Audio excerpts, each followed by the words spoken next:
Well, welcome, ladies and gentlemen. I actually intended to do a countdown first and not the intro.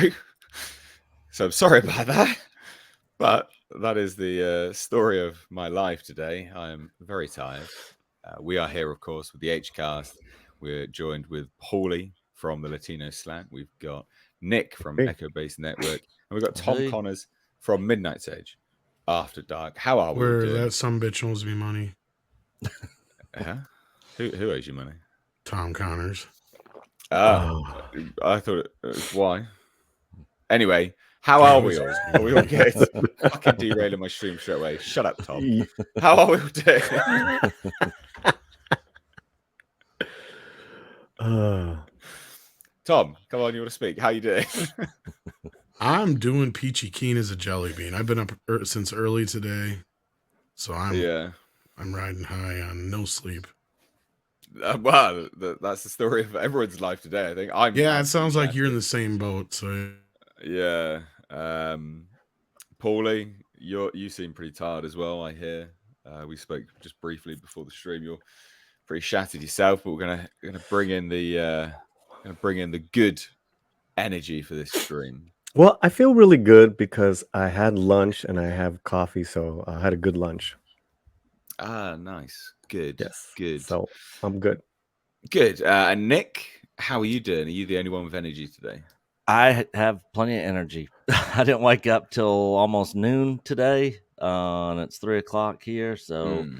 I'm had an energy drink. Been doing some running around, some stuff around the What house. what energy drink though? Monster, zero sugar, zero.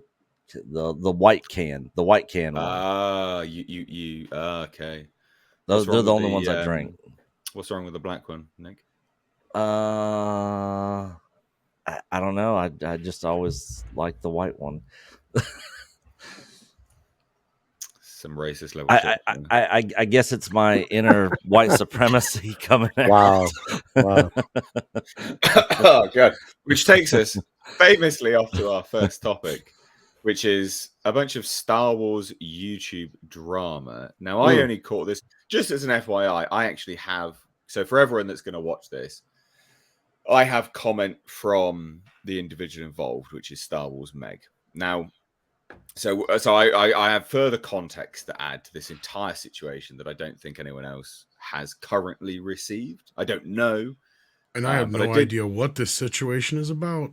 Well, so Nick's going to yeah. lead this, but I just thought I'd say from the off, if anyone thinks that they've watched this, and seen this covered, there's a new sort of angle here, I guess, because I did my due diligence. I reached out to the individual involved directly, and I pushed hard for comment, and we have comment. I asked for further comment, but she didn't read it, which was a bit annoying. And I even invited her on the stream as well, just as just to further clarify. So I gave her every opportunity to chime in. But Nick, I've rambled enough. Do you want to just let everyone know what this is all about, good sir?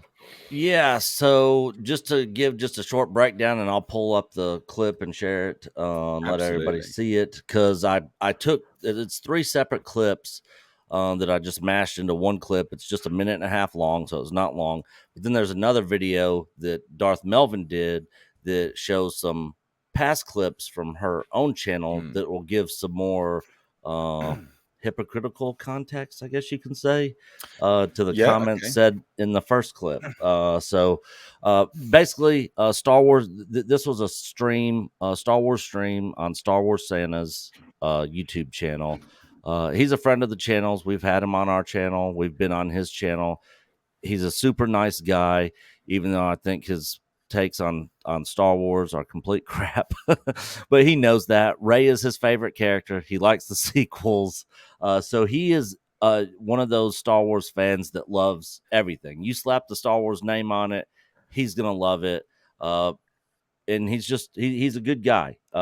He doesn't get political. He doesn't agree with the comments and the takes said on his show. He came out and made an apology video about it. We had some back and forth conversation with him behind the scenes after all this happened.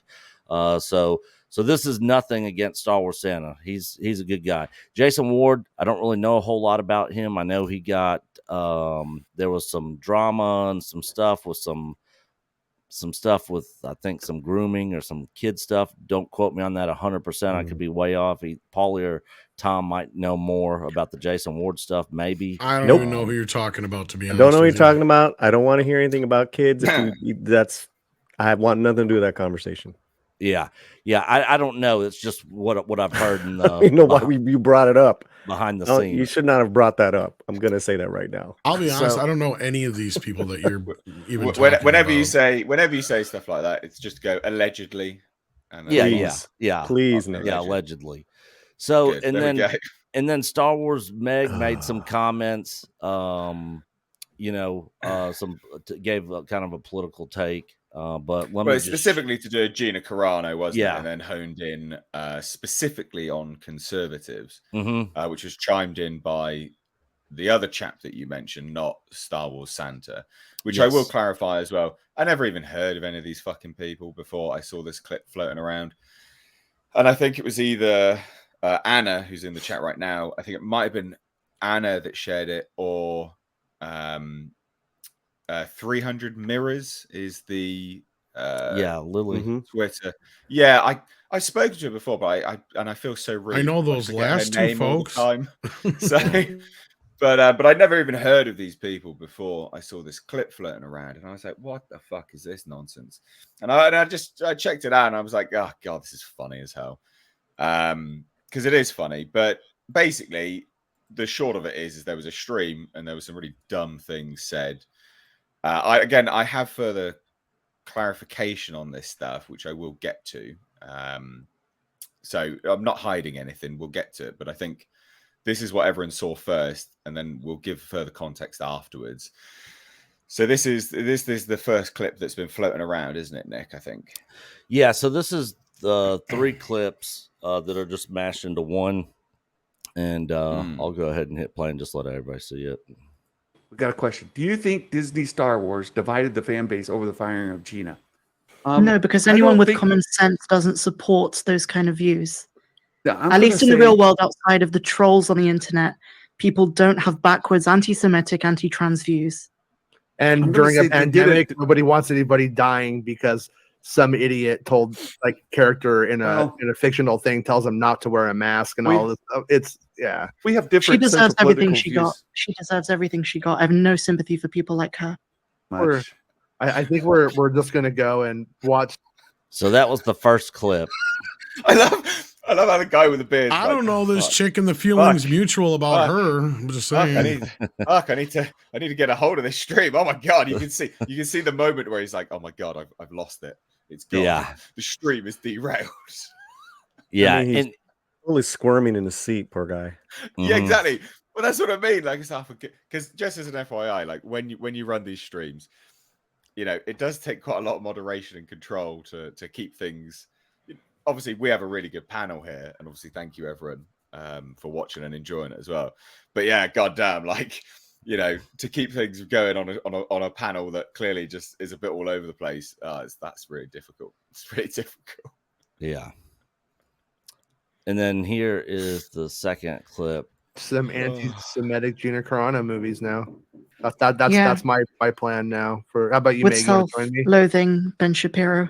Yeah, that'd be a Most good time. disgusting human being on the internet. You know, you just asking questions, Meg. Just asking like- Yeah, just ask. This is the sick mind of the conservative, just always moving the goalpost. Oh, what did they say? That was fuck off. Fuck right off. Go fuck yourself.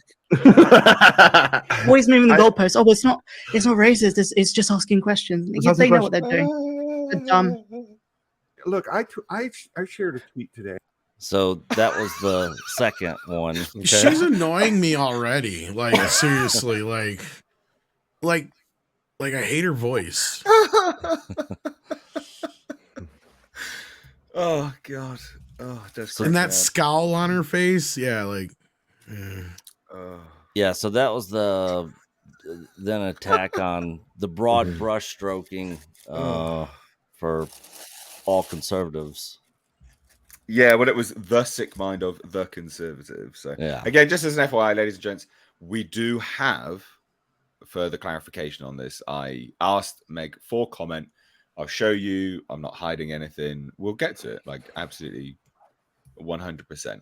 But this is what everyone saw first, and I think it's important to put this out there and then go there and show the comment. And I did invite her on the show just as an FYI. And why? You know, because why not? Know, like I have absolutely no issue bringing people on that want to clarify their stance. It was the same thing, obviously, you know, before Uche. You really want to put this person in my fucking crosshairs?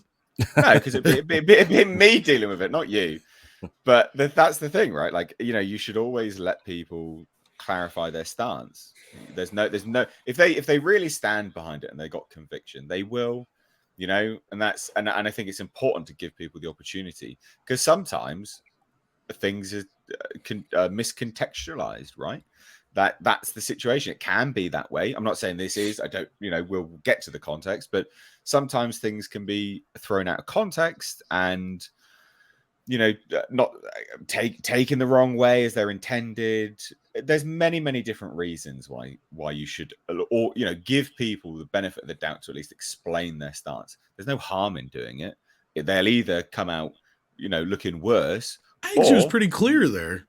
No, yeah, sure, but there's no harm in letting people clarify their stance, is there? Ultimately, anyway, what's the last? Fair one enough, then, but Nick? yeah.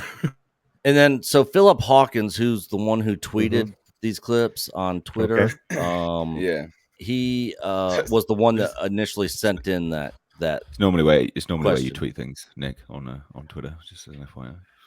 Oh yeah, I know. I was just saying he's the one that I know. I'm messing with you, buddy. Kind of put this out there. He actually messaged us and asked why we didn't reach out to him, and we're like, "Well, why would we reach out to you? Like, nothing happened to you. You just asked the question." Yeah.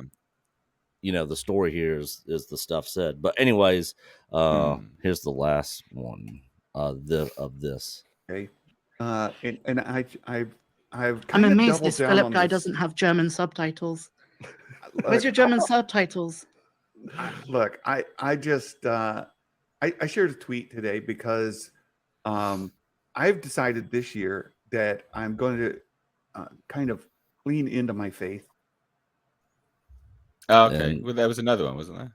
Yeah, there's another one. I'll if you guys want to just comment, I'll get the other one pulled up, because there's another one that Darth Knights of Melvin did a whole video on, and I'm not going to play the whole video because it's like 11 minutes long. But if you guys want to check out the whole video, you can just go to Knights of Melvin. So look, you know, let's clarify the context given. Let me just how do I move messages? How do I make a message on Twitter just show the one message that I'm looking to look at, not every other message? Screenshot it and share it that way, perhaps. Goodness sake. I don't want you to see the people I've been messaging on Twitter. Well, right. Jesus. Like, you'll just have to like screenshot the little spot you want or something. That's very frustrating. Or copy and paste it into another form.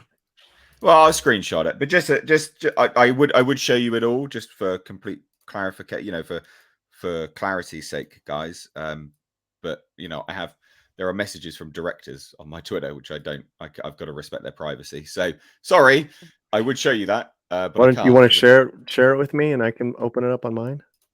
Oh, sorry. Twitter. So basically this is the initial context provided for what happened. I can't. That's fucking terrible. That's fucking. But awful. It's there. And you showed it. Yeah. Well, anyway, what she says was, "Hello, Nate. I saw your tweet about you making a video about the drama that occurred last week.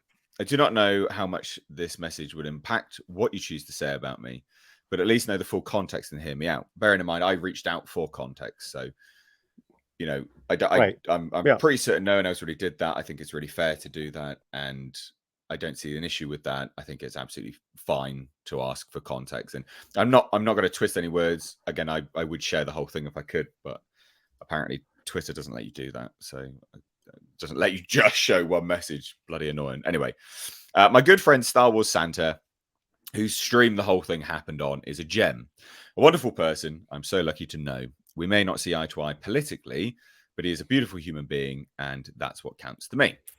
I regret the way I handled this person in the chat who was instigating the Gina stuff. I told Brian, Santa, and others that I was having a really bad week, and I apologized to him personally. He didn't deserve that. None of us are happy with the situation, and honestly, I wish I had never lashed out. I get passionate with issues that are close to me, and we're all human. We make mistakes, and especially on live streams, things come out sometimes in ways other than what we mean. We can all be hyperbolic and knee-jerk at times. I have no issue with conservatives or anyone from any political affiliation as long as we can have mutual respect.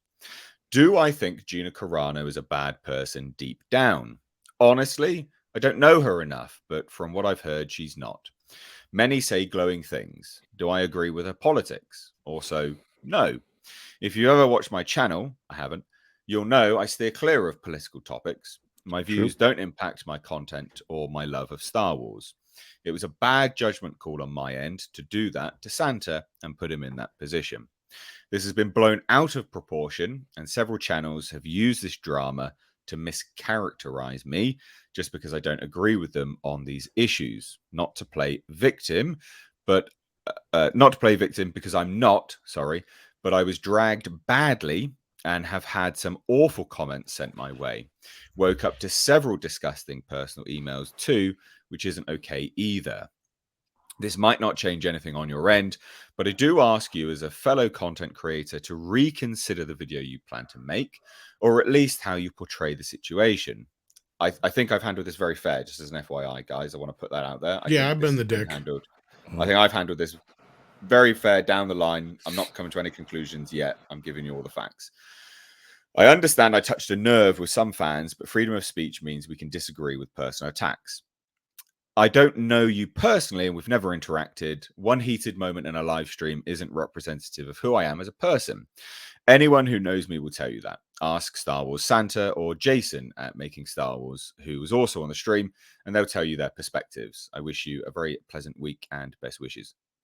Just to clarify further, I did reply and I said, hey, Meg, I think the very fact I'm reaching out asking, and that's just to prove that I actually did that as well. Again, for clarity's sake. There you go. So, just an FYI. So, I can read it here. So I said, hey, Meg, I think the very fact I'm reaching out asking for comment and context shows you I don't plan to contextualize this in the wrong way. I'm sure no one else has asked you, did they? So I have a few questions to further clarify the point. If you steer clear of politics, why did you hone in on conservatives? I myself am a classical liberal. I care not for left or right. They're all fundamentalists with pros and cons, but I'm a classical centrist. Do you believe Gina is actually anti-Semitic? If so, can you explain to me why? Can you also explain the anti-trans comments you alluded to her making? Because that to me, that literally, I know where the anti-Semitic comment has come from. I don't know where the anti-trans comment has come from. The anti-trans genuinely thing confused by that. Comes from people were pressuring her like relentlessly on Twitter and other places to put her pronouns in her bio. Oh, it came from so from the she finally said fuck it and put beat bop boop. And they said that is against your anti-trans. They just went after her like nuts. That was where she first came into their fucking crosshairs, basically. Right. Okay. That good. We've got I didn't because it's so out there and blasé, I didn't remember that. Exactly. Yeah, it's ridiculous. Okay. Yeah. Anyway, and then I said, this would all be on a live stream, I imagine, and not a pre-recorded video. So if you'd like to discuss it, there is a possibility of that happening as well. Like, I was more than happy to invite her on there. Like, it's there. Would love to have her on. Yeah. I'm out of the UK at the moment, so I haven't decided which type of video I wish to make. I genuinely didn't. I was flying back that day. Yeah, I was flying back that day. I can't remember. It's all a bit of a blur now. Again, if you could clarify those points above, it would help. I don't engage in bad faith conversations, and I reached out for that very reason, as this is obviously something that is a hot topic, and you should at least give context if you're willing to. And I also just said, look, because I kind of pushed and said there's a deadline, because there was a deadline, and I said, look, the deadline was also not, guys, to coerce you into responding quicker. I'm literally on a plane right now, and the stream, if it's covered on, will be tomorrow evening. So this is just full transparency, and then she didn't reply. So thoughts, Nick, now that you've got different context now, so get your thoughts first. So when this all first came about, I watched the clips and was in complete disagreement with everything she said. Mainly because it's the stuff she was saying isn't an opinion, it's factually wrong. She's not anti-trans and she's not an anti-Semite. So calling her those things is false. At that point, it's not an opinion. You know, and that's my take on it. But you know, I tweeted immediately after I saw it on our Twitter, and I said, you know, I can't remember the exact words I said, but basically I said, you know, anybody, I don't think anybody out there should be canceled, even if you fundamentally disagree 100% with what they're saying.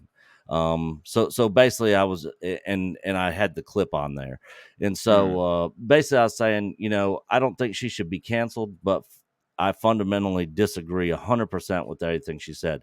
And then after watching it, seeing a couple other clips and stuff and seeing the whole 9 minutes, you know, her and Jason Ward kind of took over Santa's stream, you know, kept interrupting him. You know, he was trying to get things back on track, and they just kept harping on the Gina stuff and the conservatives and all that sort of stuff. And I just found it distasteful and kind of disrespectful to the audience there and to Star Wars Santa's live stream. Okay. All right. And I got this other clip pulled up whenever everybody else wants to chime in. So, Paulie, let's get your thoughts. Yeah, just, you know, first of all, I've enjoyed her channel for a while. It's a great guide. When I was reviewing the shows, the review, you know, every week, this past almost like year and a half. So I would go, I would just check out what she had to say. She always had, I mean, so as a channel for Star Wars, she's on point. Can I just jump in just to ask a question? Because I've never heard of her before this. I don't watch her channel. Is what she said true then? Because obviously, as someone who watches the channel, does she steer clear of politics in her videos? 100%. 100%. Which is continue. Onto my next thing was that I was totally rocked. You know, when I heard her speak, and I was like, oh my God, I follow that person. I mean, like, I really follow her channel. And then to hear what she said, how she said it, it's like, you know, okay, all right, well, you know, but disappointing. I was very disappointed, but everyone's human. So, you know, if she's apologizing already, good on her. Let's move on. You know, if this could lead to healthy debate, you know, I'd say bring her on. Let's talk. Yeah, I did invite her. I was more than happy to have her on. I got no issue. And we've had her on our channel before, and she's always been a friend of our channel, you know. And we've watched her for a couple of years. So, yeah, you know, and here's the thing with the chat, right? Anything, you never know on what day, what time, what you're going through, what can set you off. Oh yeah, and it happens and it's happened to each and every one of us. I know for a fact it's happened to each and every one of us on this panel. So, you know, I can't be above her saying that. Say, oh no, well that you shouldn't react like that. That wouldn't be I wouldn't be 100%. So yeah, that was you know, I did not like what I saw, but you know, I felt bad for the old dude. I felt it felt very uncomfortable. You could see he was very uncomfortable with the way the stream was going, which is a bit of a shame. Yeah, he actually came out and made an apology video that he is. Oh, bless. That's a shame. Yeah. You know, because of the comments that were said on his channel and stuff. Yeah. And I totally believe she got nasty messages. I absolutely believe that. I do. Oh, yeah. However, just to chime in on that, because I haven't really given my opinion, is that, you know, she says, you know, it's been blown out of proportion. Several channels have used this drama to mischaracterize me. I don't want to play a victim because I'm not, but I was dragged badly. I've had awful comments sent my way and woke up to several disgusting personal emails, which isn't okay either. True, it's not okay. But, and there is a but, it's important. She does go literally in the next paragraph, and I quote, "I understand I touched a nerve with some fans, but freedom of speech means we can disagree with personal attacks." Kind of hypocritical. So read that again for me. Yeah, exactly. I know. So this has been blown out of proportion, and several channels have used this drama to mischaracterize me just because I don't agree with them on these issues. Not to play victim, because I'm not, but I was dragged badly and I've had some awful comments sent my way. Woke up to several disgusting personal emails too, which isn't okay either. Next paragraph immediately. This might not change anything on your end, but I do ask you as a follow content creator to reconsider the video you plan to make, or at least how you portray the situation. I understand I touched a nerve with some fans, but freedom of speech means we can disagree with personal attacks. Freedom of speech means we can disagree with personal attacks? I think, should I say without personal attacks. Sorry. Oh, without she started it with a personal attack. Well, that's where the contradiction comes in. It was a very broad stroke statement, and you know, right, my mea culpa, but not mea culpa. Yeah. That's why it's good to have, like, you know, hey, come on the channel. And talk. That's why it would have been better to have her on to have a conversation about it. And that's why I tried to ask for further comment, because one, I couldn't remember what the anti-trans element was. I was like, what is that? So I was so confused, and now obviously it's been explained as the beat bot boop thing. I'm like, God, okay, what the fuck? That's super dumb. But then, you know, just the other elements, it needed to be clarified, you know, like why hone in on conservatives very specifically, because it was the sick mind of the conservative, which that's a very broad personal attack. You know, it's a statement of all conservatives. The conservative has a sick mind, and I get it, because she sort of said at the start was, you know, I've had a bad week, etc. And you know, we've all had bad weeks. I get that. It's not really good justification for. It's not an excuse. Well, you get snippy with a friend, that's an excuse. You fucking throw a shit ton of people under the bus and call them abhorrent things. That's not a fucking excuse. I'm sorry. And Star Wars Santa's a conservative, so she was brushing him in this broad stroke, and not only that, when you're doing it and then trying to claim, you know, basically immunity for throwing rocks and saying what another person was doing when that actually isn't even what they were doing, right? So, like, again, the hypocrisy just stacks upon stacks upon stacks upon stacks. Okay, and as far as, like, if you're getting threatening emails or messages, nobody deserves that. I've been there. They're not fun. Report them to the police. End of discussion. If you're getting some other emails and shit that is coming, giving you some flack, boo fucking who? Guess what? That comes with the game of being a goddamn YouTuber. Welcome to the program.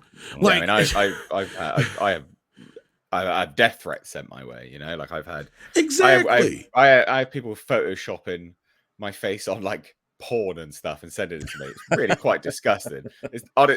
It was funny at the start. It's a bit sick now. I've kind of had enough of it.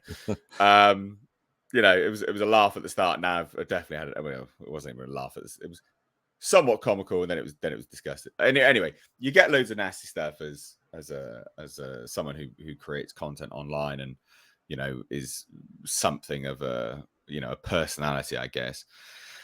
But you know, it does come with doing what you do does come with a certain element of accountability. You have to hold yourself accountable for some of, the things that you say and do. And has she made a video yet? Does anyone know if she's come out and said not that I know publicly? of? I haven't seen one where she has said anything publicly. Yeah. I know she was all in several videos, comment sections, replying to people and that sort of thing. But I don't think she's made a video on her channel at all. Yeah, so that's where I would say it's it sort of falls apart then, because I obviously reached out for context, and that's I only have a wording because I personally reached out. If she hasn't made anything publicly statement wise, then it feels slightly I don't know, she's not here, but it feels slightly insincere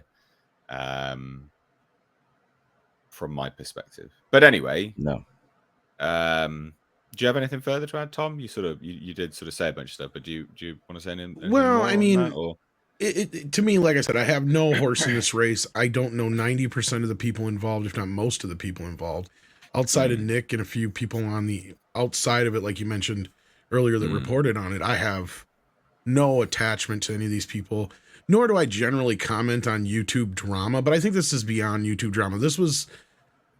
I mean, as far as that goes, like that, I can't comment too much on because that's not my place to comment on it. But the other stuff, if you're going to throw at least half of the population under the bus and then try and call victim and foul afterwards, that's bullshit. Because like Kevin said in the chat, is like, I may not agree with everything on both sides, but I'm not going to throw anybody under the bus or demonize anybody in that respect that isn't demonizing me already to begin with, right? Like, you want to pick a fight with me? Fine. Right? Like, that's one thing, but I don't go out of my way to find fights. I don't go out of, like, that's what I love when I post something on Twitter and some woke fucker will come in my tweets and just start going off on me. It's like, I don't remember sending you an invitation to nothing. Like, I didn't hashtag nothing. I didn't tag nobody. Right. I'm not following you. You're not following me. Why the fuck are you here? I don't go off on your Twitter. I don't go off on your celebratory tweets on something Star Wars and go, this sucks. Fuck you. Like, and that's basically what you're doing to me, even though it's the other, you may agree with the other side of it. And to me, that is just some low, stupid, hanging fruit bullshit that people like to do to troll people. Sure, I can troll with the best of them. But if you'll notice, when I go after people, it's when they've picked the wrong time, wrong place, wrong person to go after. And then I will get involved. Like, if I see somebody who it's, to me, it's just like, I'm not going to get involved in any of that shit. So. Yeah, no, that makes sense. Nick, we've got some more now. What's this then? Yeah, so a lot of the people that are subscribers of her was upset about her comments, mainly because this was their understanding of what she said in the past about the situation, and it was a complete flip. And I'll play the clip here, and this is from the Knights of Melvin video. It says interesting statistic. Mando season 3 trailer is 80% of the season 1 trailer. Or it's down 80% of views. You know what it is? It's definitely the fact that Jaina's not in it. You know what? They went woke. They went broke. Yeah, they fired Jaina. That's got to be it. A character no one cared about. It's got to be that. What?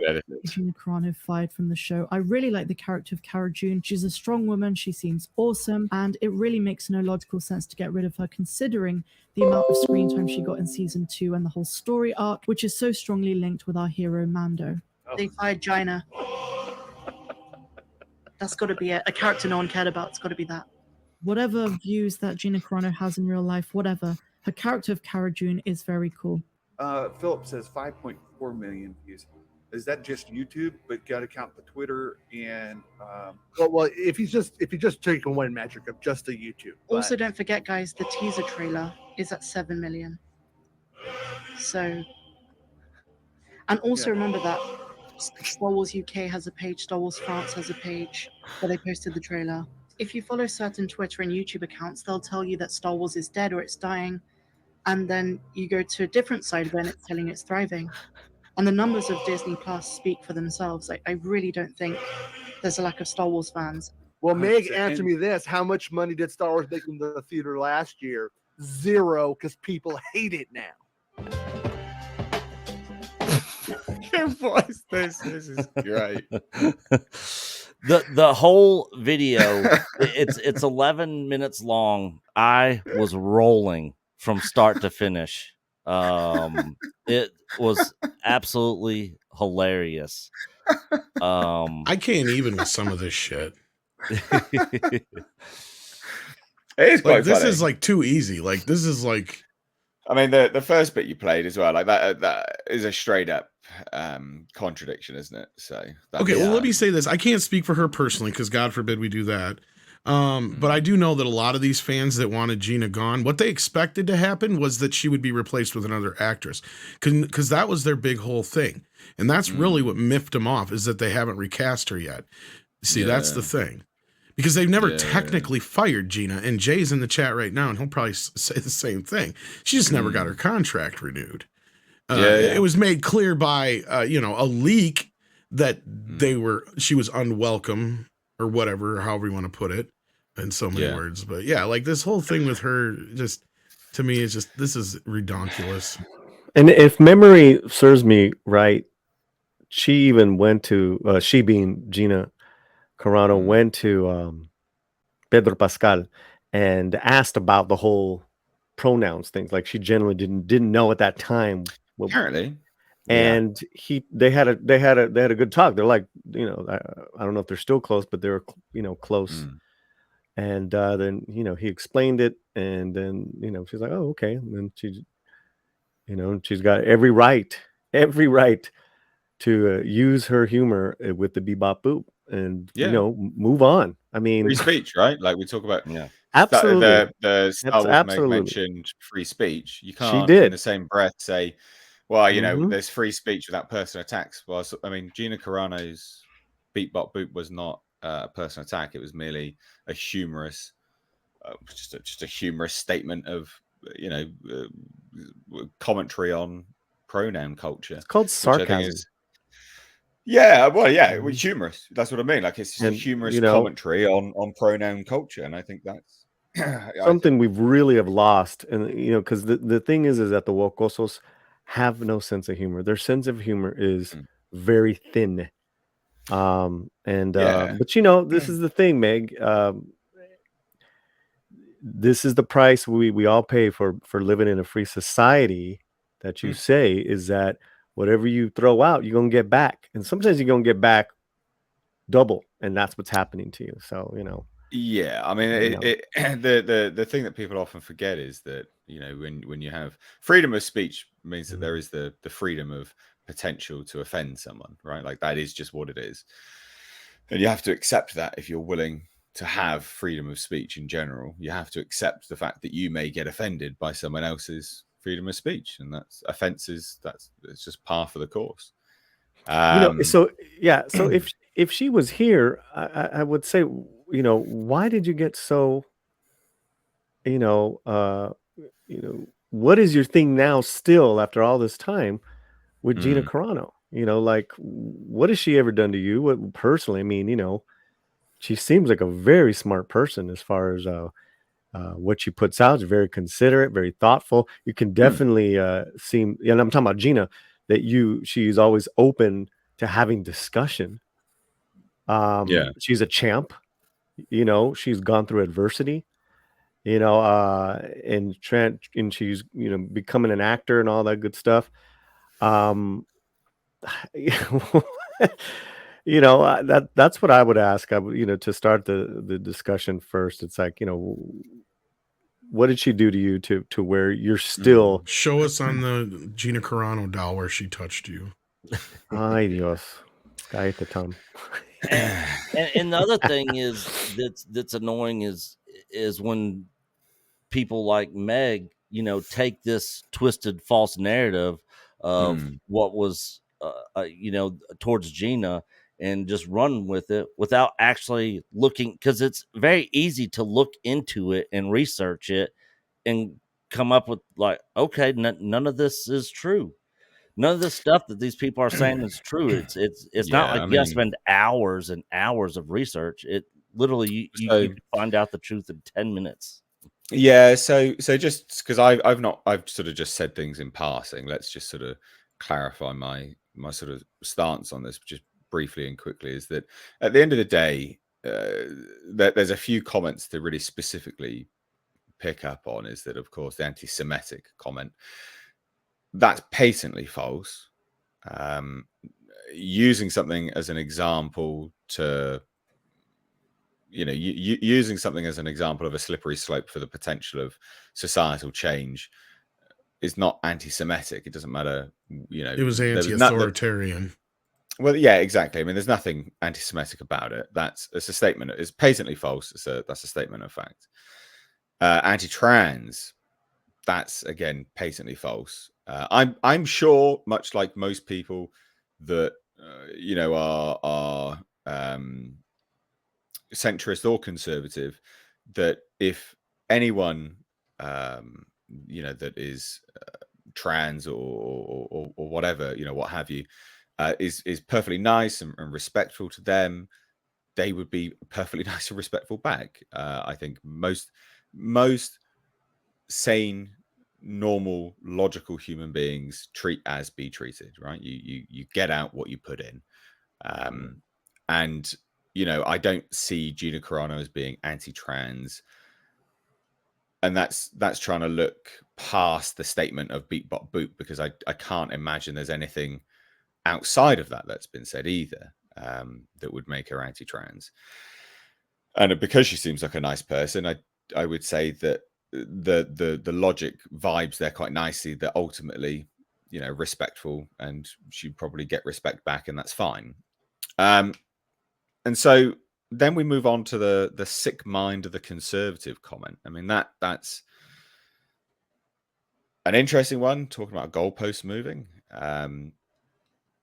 mainly because, I mean, do goalposts move from a conservative's perspective? Yeah, I'm sure they do. Do they move from a left-wing perspective? Yeah, absolutely. Is it two cheeks of the same arsehole? Absolutely. And that's why I said when I messaged her was, I'm a classical centrist. I'm a classical liberal. Like, I live and let live. I just couldn't care less. Do whatever you want, as long as it doesn't harm me or harm the innocence of children. Generally speaking, I just don't really give a shit. You want to be a leftist, you want to be a rightist, I don't care. Do what you want. But they are just two cheeks of the same arse. There's pros and cons between each. And yes, both sides definitely do move goalposts, unequivocally so. So to sit there and be like, well, the sick mind of the conservative, it's just putting a mirror on yourself, because you talk about goalpost moving. That's what leftists do as well. And that's a shame, really. And then the weird commentary from, who was the other guy that was on the stream, Nick? Who was Jason Ward. Who's he?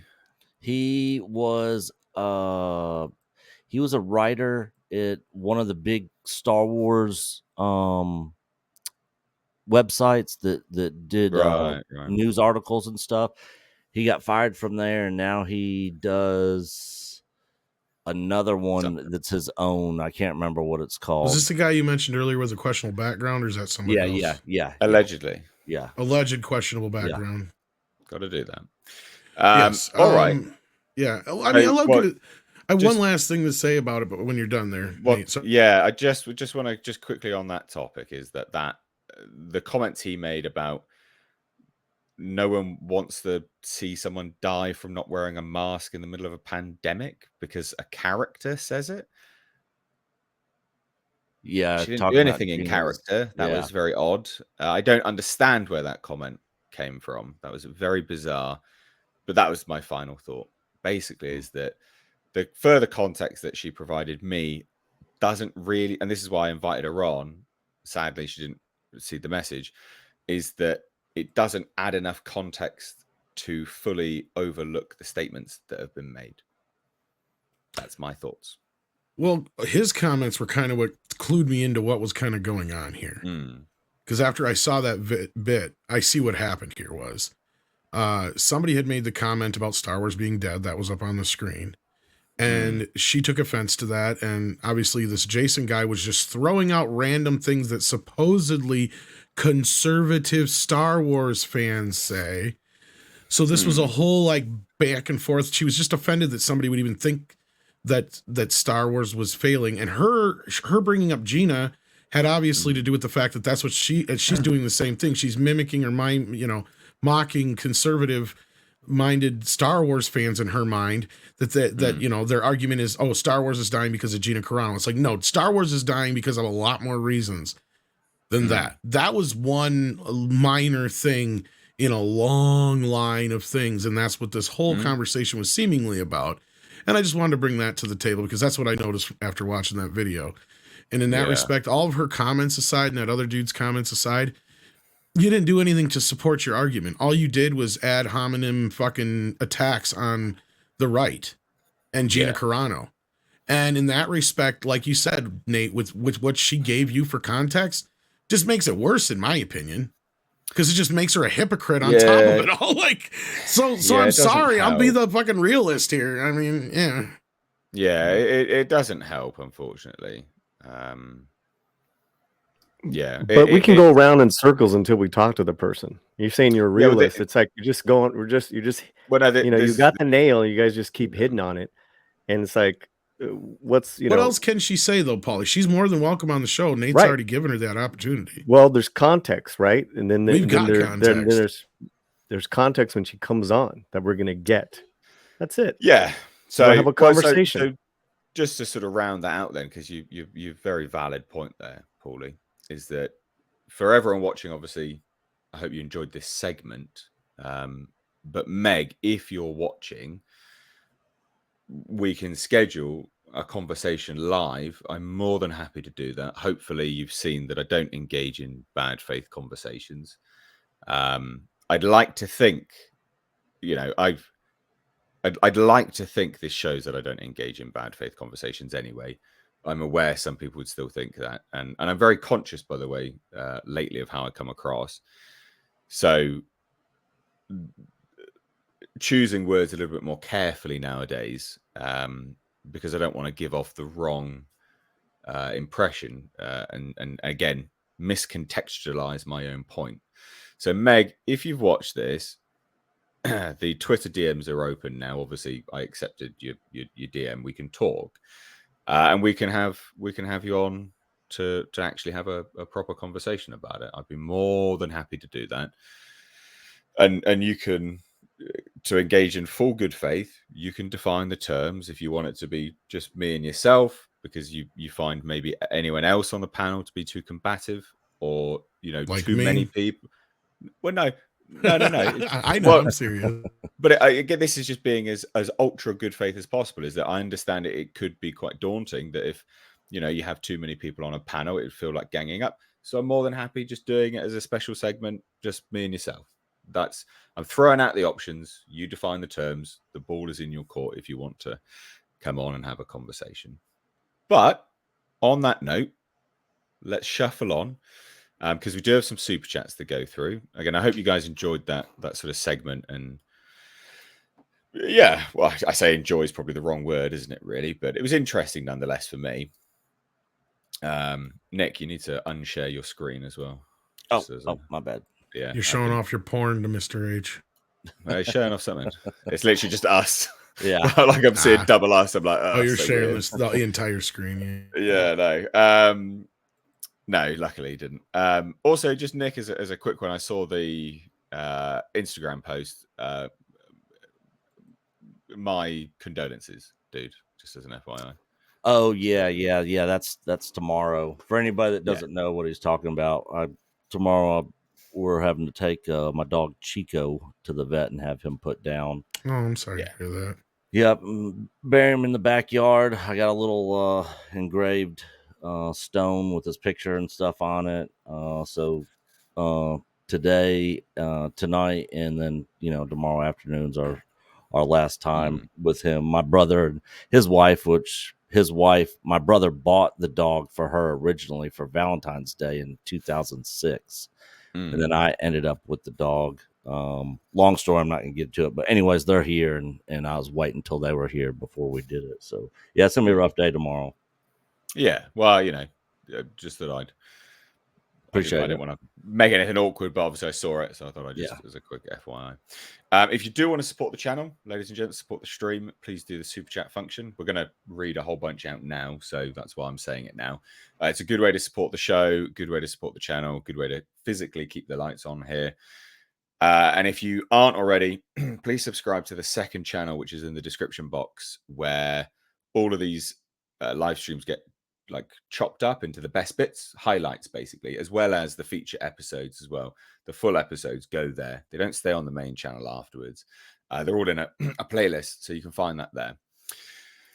Zombie Box Reviews for £5, first super chat of the day, says she backpedaled on her comments on Star Wars Santa stream today. Her excuse was she was having a bad week, which she did say. Yeah. Again, I will say the context doesn't change too much. So I think a conversation would be much, much better, personally, because it doesn't really change too much. Ms. Muffins is a political bigot. Her point of view can be ignored. Unfortunately, so many people are also spoon-fed lies instead of reading said tweets. This is Miss Tickle Trunk for $5 Canadian. What's this? What's this referencing? Reading said tweets. I think he's referring to the tweets Gina that she Carano actually tweets. made, the actual tweets that Gina made. Yeah, no, true. Yeah, so I mean, if you are being very sort of NPC, you just read the headline and sort of shuffle on, don't you? That's where you get your main push from. So yeah, I get that. That's 100%. You are completely 100%. What little the media did cover it outside of, you know, the right leaning media painted it in that way to where that's what everybody thought. Yeah. I mean, it was massively misconstrued. Well, I mean, it was intentional. It was ignorantly misconstrued. So yeah. Mr. Tickle Trunks for $2 Canadian says, P.S. I'm a liberal and Meg Muffins is embarrassing. Where's this Meg Muffins? Miss Evidently, Muffins, that's Muffins? The name they've given her. I have no idea. Apparently, allegedly. Well, let me start off. Allegedly, good. Thank you. Get me in trouble. Allegedly, this is gonna be good. Allegedly, she is a very overweight person. I think that's where they're getting that. Okay. Okay. Well, you know, yeah. Well, that's unfortunate as well. You know, I don't want to comment too much. You guys don't need to go there, but as a fat kid, whatever. Tom, you're not fat. Fuck yeah, I am. Look at this shit. And you're not a kid. Tom, I'm definitely a kid. Tom, I was being nice. Come on now. You do see his background back there, right? I'm very fluffy. That's not what I meant. But Paulie's trying to get me on the right path. I have been on the fitness path with my brother Tom. You should do that, Tom. It'll be. He knows I love him. That's why I'm so hard on him. And then I get yelled at from Mikey because he has access to all my shit, and he's like, "Tom, quit buying so much McDonald's. No more Taco Bell." Yeah, you shouldn't. It'd be cheaper. You know, your life would be cheaper if you just ate. Oh yeah, well, it's the convenience side of it. I'm very big boned. I'm Wisconsin boned. Hi-oh. Boned as in my blood is half cheese. Arterial sclerosis. Wisconsin right, anyway, cheese. Magitech Mags for $5. Yes. Basically, it's flings pooped first, then doubles down when poop is flung back. Pretty much. Yeah. From the context and from the messages, it does appear that way. But again, can't confirm too much unless we have a conversation. But that is what I'm encouraging you to do, Meg, is come and have a conversation. I'm more than happy to have you on here. Genuinely, more than happy to have you on. And I think I've proved, hopefully, that this isn't a bad faith conversation. And if I have, FYI, if anyone does think that anything I've said was bad faith, honestly, please tell me why. So Nate, I can you offended me. Adjust. Well, no, but I don't want to come across in a bad faith way, or in that fashion. So if I do say something which would give off that impression, then tell me, because it's good for me to know. Anyway, Southeastern Kaiju for $5 says Gina did nothing wrong. Still, yeah, I agree. I mean, even if you disagree with the statements, there's nothing wrong in expressing your opinion. It doesn't do any harm. So yeah, Clifton 3D for €5.99, I think, says, I don't even care what she says about Gina, but people who like her also may like Gina. Her attack against fans is what gets me. Yeah, that's true. And again, that's why the broad statement of the sick mind of the conservative was a very poor judgment call. Because that's probably somewhat of a percentage, I'm sure, of her own audience. It's at least 50% of her audience. Yeah, of course it is. Like, it has to be. I for everyone that thinks I'm like some right-leaning bigot, there are a lot of left-wingers that follow me, and I'm not saying please, don't, like, absolutely please do. There are absolutely people that don't think that they have to retain an echo chamber. And more power to you. It's good to do that. So yes, there will be people, especially if she's unpolitical or apolitical, sorry, in her content, that will be conservative. There'll be a large portion of that. So a very misplaced statement. Well, and like you, she's not from the U.S., so her politics aren't even U.S. based. And that's something that a lot of people from the U.S. don't stop to think about sometimes, especially when I say, most of the U.S. isn't even red or blue, it's purple. And that's where we say it's more middle of the line. More people lean one way or the other, but they're not necessarily an extreme. And it's the extremes that we hear the most from right now. That's the sad part, right? Yeah. It's always one side or the other. Loudest voice. Yeah. I mean, Tom's not wrong. And that's we gotta keep that in mind every day, when we're talking to each other and interacting with each other. That most of us agree on most things as far as going about our daily lives. So all we need to look out for is a purple people eater. Minnesota Vikings. Okay, I gotta be funny once in a while, Nate. That's my gig. Yeah, you do have to be funny. So make me laugh, bitch. Come on. I'm working on it. Fucking hell. I'm a Vikings fan, so. Zombie box reviews. I'm too tired. You should be easy able to make me laugh right now. That's true. That or it's extra hard because you're tired. I know. I give you props, man, for hitting this issue first because you are so tired. I was surprised. Like, okay. I thought I'd just get out of the way. I can cruise that. Boom. For anyone that doesn't know, I traveled back from Thailand. I was awake for 24 hours and I've had 3 hours sleep. So that's why I'm so tired. So did you travel back in time when you came back this way? Yeah, so it's interesting. It's like a 13-hour flight with a 7-hour time zone change. So it is actually, it's not as brutal when you go out there, but on the way back, it's pretty brutal. Yeah, well, I mean, I left the flight was at 3 there, and I landed at 7 p.m. my time. 13 hours flight, 7-hour back in time zone change. That is pretty brutal. And I didn't get home until 2 a.m. because I had to do a 6-hour round trip to go get Jasper, my dog. So pretty crap. Man, he's asleep on my bed at the moment. Bless him. Anyway, right. Nice. Zombie box reviews for £2 says Gina is a wonderful human being. Stand with Gina. Yes. Yeah. I mean, I don't know her personally. I can't say she's a wonderful human being. She seems very nice. From everything that's been out there. Mr. Tickle Trunks for $5 Canadian says Susan Sarandon posted the same thing Gina did just over a year later and was applauded. Gina is one of the most kind and loving actors alive today. I wasn't aware of that. Is that something that people are aware of? Yeah, but see, Susan has a different political background, so that's what matters. Okay. And Pedro Pascal did something similar but different, and nobody really attacked him, for the whole lot. Yeah, didn't Pedro? Didn't he post something about like people in cages and was it something like that? That, and then there was another one with like a rebel flag, Ku Klux Klan, and then Trump supporters. Yeah, there was There was a few for him that were pretty. I was gonna say he's more on the nose. That's very distasteful.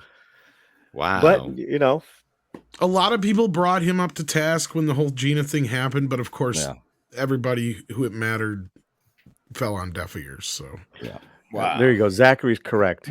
Federal called Trump supporters Nazis. Yeah. And see, it's not so much that people were calling for him to be fired either, so much as they were to say, look at the hypocrisy here. Why aren't you bringing her back as well? Yeah. Correct. Well, that's fair enough. What's fair is fair, and that's well, that's what a lot of people had the issue with respect to Johnny Depp being fired and not Ezra Miller currently, from Warner Brothers. That's why people have a lot of issue with that.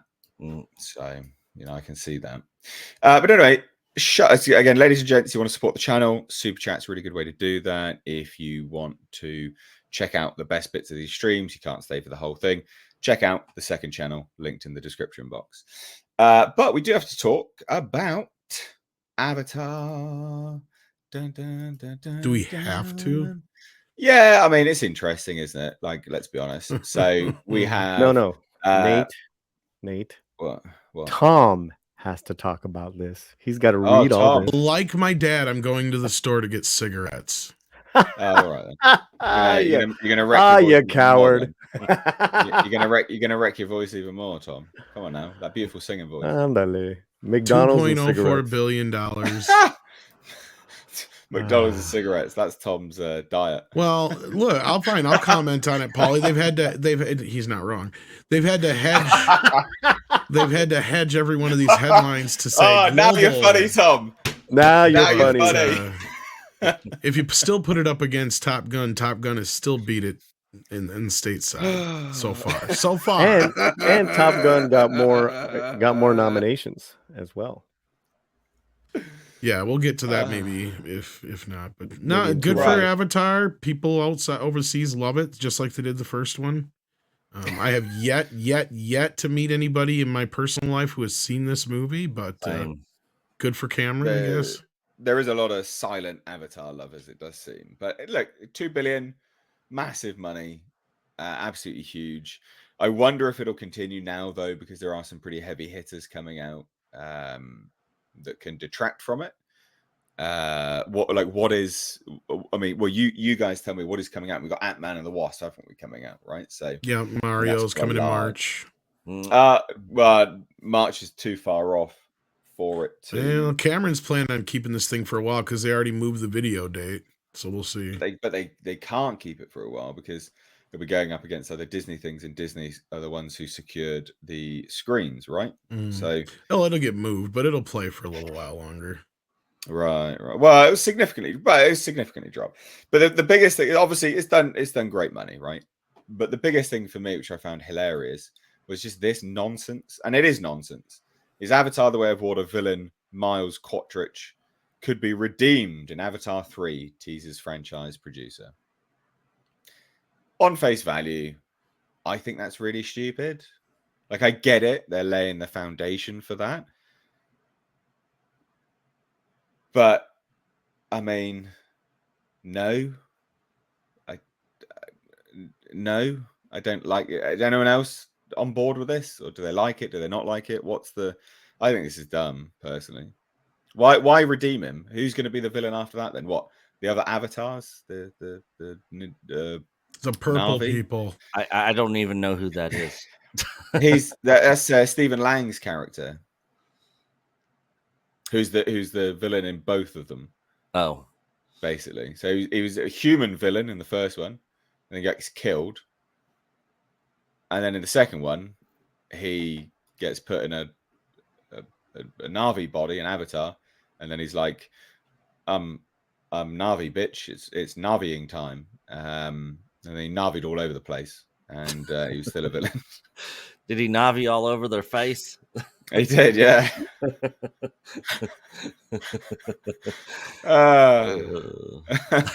So anyway, I think this is dumb. But basically, the statements were, I know they laid the foundations, but I still think it's dumb. So basically, the Landau says Spider has never really had a family, and he's been searching for that. In Quattrich 2.0, lame. He can't help but see a father he never knew, a kindred spirit. What? Because he thinks he's Na'vi? That's a bit cultural appropriation, isn't it, really? It's also possible Quattrich's relationship with Spider will bring about a transformation. Okay. What can he learn from Spider? Does he start to see Pandora differently? Jake did. I don't know. Not a massive fan of that. Thoughts? Anyone? I don't really know anything about these movies. Oh, God. You're going to have some comment on it. Paulie, give me your comment. Good sir. I think Paulie saw it. Didn't you see? I was going to say Paulie saw it. Yeah, I think it's a terrible idea. He's such a great bad guy. Stephen Lang, excellent character. Yeah. I love that they brought back a different iteration of him. Stay on that. Why are we having a villain be, you know, it's like, just don't redeem him. Just, you know, burn the villain at the stake. you know, come on. Sometimes, and I think as well, like, so Stephen Lang, as you say, is a great villain, right? Like, he's a good villain. And sometimes it's good just to have a villain that you hate, you know, someone that's just, they've got conviction and you can go, fuck yeah, that's a villain, you know? 100%. It's good to have villains like that. 100%. It's disappointing sometimes when they try and do this whole, oh, you know, let's try and redeem him. Like, why? Not every villain has to do that. Someone's getting a message. Thanks everyone. Thanks. Yeah, that was me. It was work. Hang on one sec, guys. It's all right. Right. Well, on that note, we'll shuffle on to something which I thought was interesting. Of course, Ant-Man and the Wasp. We've got the trailer, and obviously MODOK was revealed in said trailer. MODOK isn't MODOK. He is Yellow Jacket. And obviously, you know, is it the same character? Yes, no. Well, we finally got some information on that, and it's I don't know. I feel it's a bit half-assed. So Ant-Man and the Wasp, Quantumania writer reveals surprising inspiration for MODOK's personality. So just before we get started on this, Tom, what did you think of Yellow Jacket being MODOK? Did you like it or not? Why can't every character just be their own fucking character in the MCU? Why does everybody got to be somebody else? Like, I mean, we have Captain America. Falcon became Captain America. Why? He was already Falcon. Yeah. Yellow Jacket was already Yellow Jacket and dead, I think, last time I checked too, wasn't he? And now he's MODOK. Why? Yeah. It just makes no sense to me. No. Yeah. That's really, at this point, it's just why. And they use terms like inspired. No, that's not inspired. It's fucking lazy. Yeah, it is. It just saves you having to tell another origin for the story, I guess. But yet you have to create a new origin through this other convoluted origin. And it's just. Yeah, I wish I had Script Doctor here to ask why writers even think this is clever. Yeah, absolutely. Oh, Star Wars Santa. Well, I'll get to you in a second, buddy. So we'll just cover this and then we'll get to that. So here's the statement from Jeff Loveness, right? It says, maybe MODOK is maybe my single favorite thing that I got in the movie. Obviously, we are very faithful to the comics with the design and the look, but then there is a little bit extra we put into him. Maybe I'll get fired off the Kang Dynasty when people see it, but some of my favorite moments come from MODOK and the dynamics there. So what might I hear you ask is going on with MODOK? I'll say he was inspired by Kevin Kline in A Fish Called Wanda and Frank Grimes in an old Simpsons episode. This really put upon selfish, entitled, but then also deeply sad, insecure man who knows that he got a shit deal in life and is trying to make the best of it. So a sympathetic villain? He didn't really get a shit deal in life, did he? To be fair, he made his bed and now he's got a lie in it. He became Yellow Jacket, right? Yeah, he stole the tech, didn't he, from Pym? Yeah. It's not a shit deal in life. It's been a few years since I watched the movie, but yeah. Yeah. Dumb. Don't like it. I feel that's. Do these people even watch the movies anymore? That like, no. Remember Black Panther Black Panther Forever, Wakanda, Black Panthers Forevers. Don't get me started. I think it was Black Panther Never, Wakanda Forever was the name of it. Yeah, Water Boogaloo. Water Boogaloo 2. Yeah. Well, remember that film and Black Panther 1, they had a completely different method for entry in and out of Wakanda. And now they do bongo drums, remember? Like, do these people even watch the films that came before when they set about writing this shit? Like, seriously. Like, this guy's like, oh, you know, he got a shit deal in life. No, he didn't. You butthole. Like, he was a villain. He just stole some tech and lost the fight and was killing sheep and stuff, I remember, or something. He even tried to kill Scott's daughter. That's right, WCW. Yeah, he was not a very redeemable villain.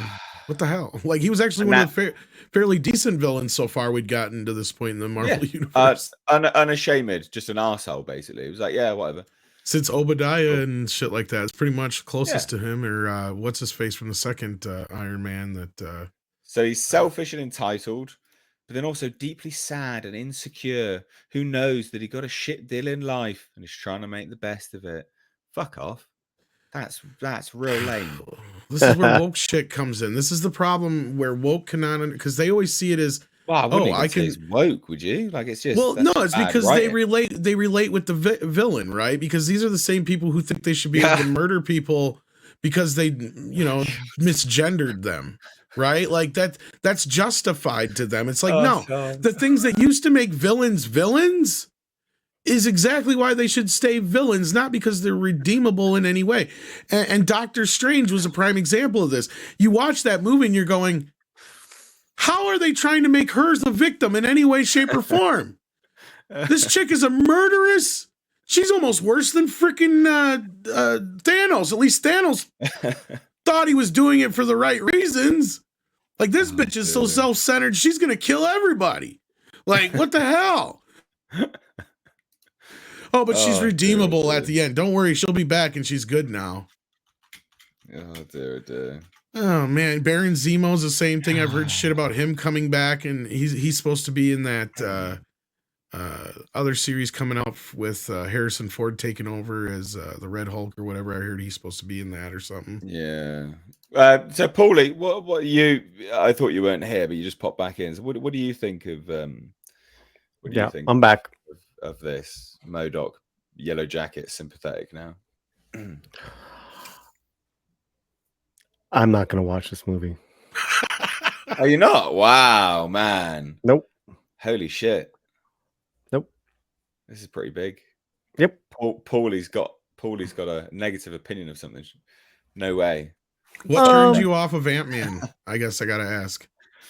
I'm only messing around, but that is interesting though, because normally you like to give most things a fair shot. So what is it that turned you off of it? I think just the aftertaste of Black Panther, Wakanda Forever, and then just seeing the trailers. It's like I got no time for this. I mean, I also didn't see Thor: Love and Thunder. I hated Doctor Strange 2. Yeah. So it was like a bad year for me with Marvel. And it continues because, with this Wakanda Forever, only one Oscar nomination did they deserve. And that was for Angela Bassett, which she got. But these clowns gave the movie 5 Oscar nominations in total. Well, we'll get to that. Well, Tom asked me, and it's like, all that. Like, I want nothing to do. I just want Right. And I like Rudd, and I like Lily. I don't know about, was she going to be in a suit the whole time? I don't like that. I don't think she looked good. Yeah. Well, a lot of people are commenting on bad haircut in this one. I don't like the haircut on her. I don't know if that was like a part of the promotion. It's like, talking about? she's in a suit and she's got short hair, and they're promoting the film. You're talking about Evangeline Lilly. They chopped all her hair off. Yeah. Oh, sorry. Yeah. Maybe she did it. I don't know what. Yeah, that is odd. Well, and I watched the trailer too, and I see what you're saying, man. It's like, I'm very reluctant on this one. I've kind of thought about it because I did enjoy the first one quite a bit. The second one was meh. Yeah. And this one, like you said, I mean, I haven't seen any of. I haven't seen Wakanda yet. I think Doctor Strange was the last one I watched. Oh, and then they erased. Or no, I did see Thor. They erased the Mexican in his van. What was his name? Luis? Yeah, you were mentioning that before. Is he not in this one, or what's the deal? I don't know, but he wasn't. They had the van saving the day in Endgame, but no Luis.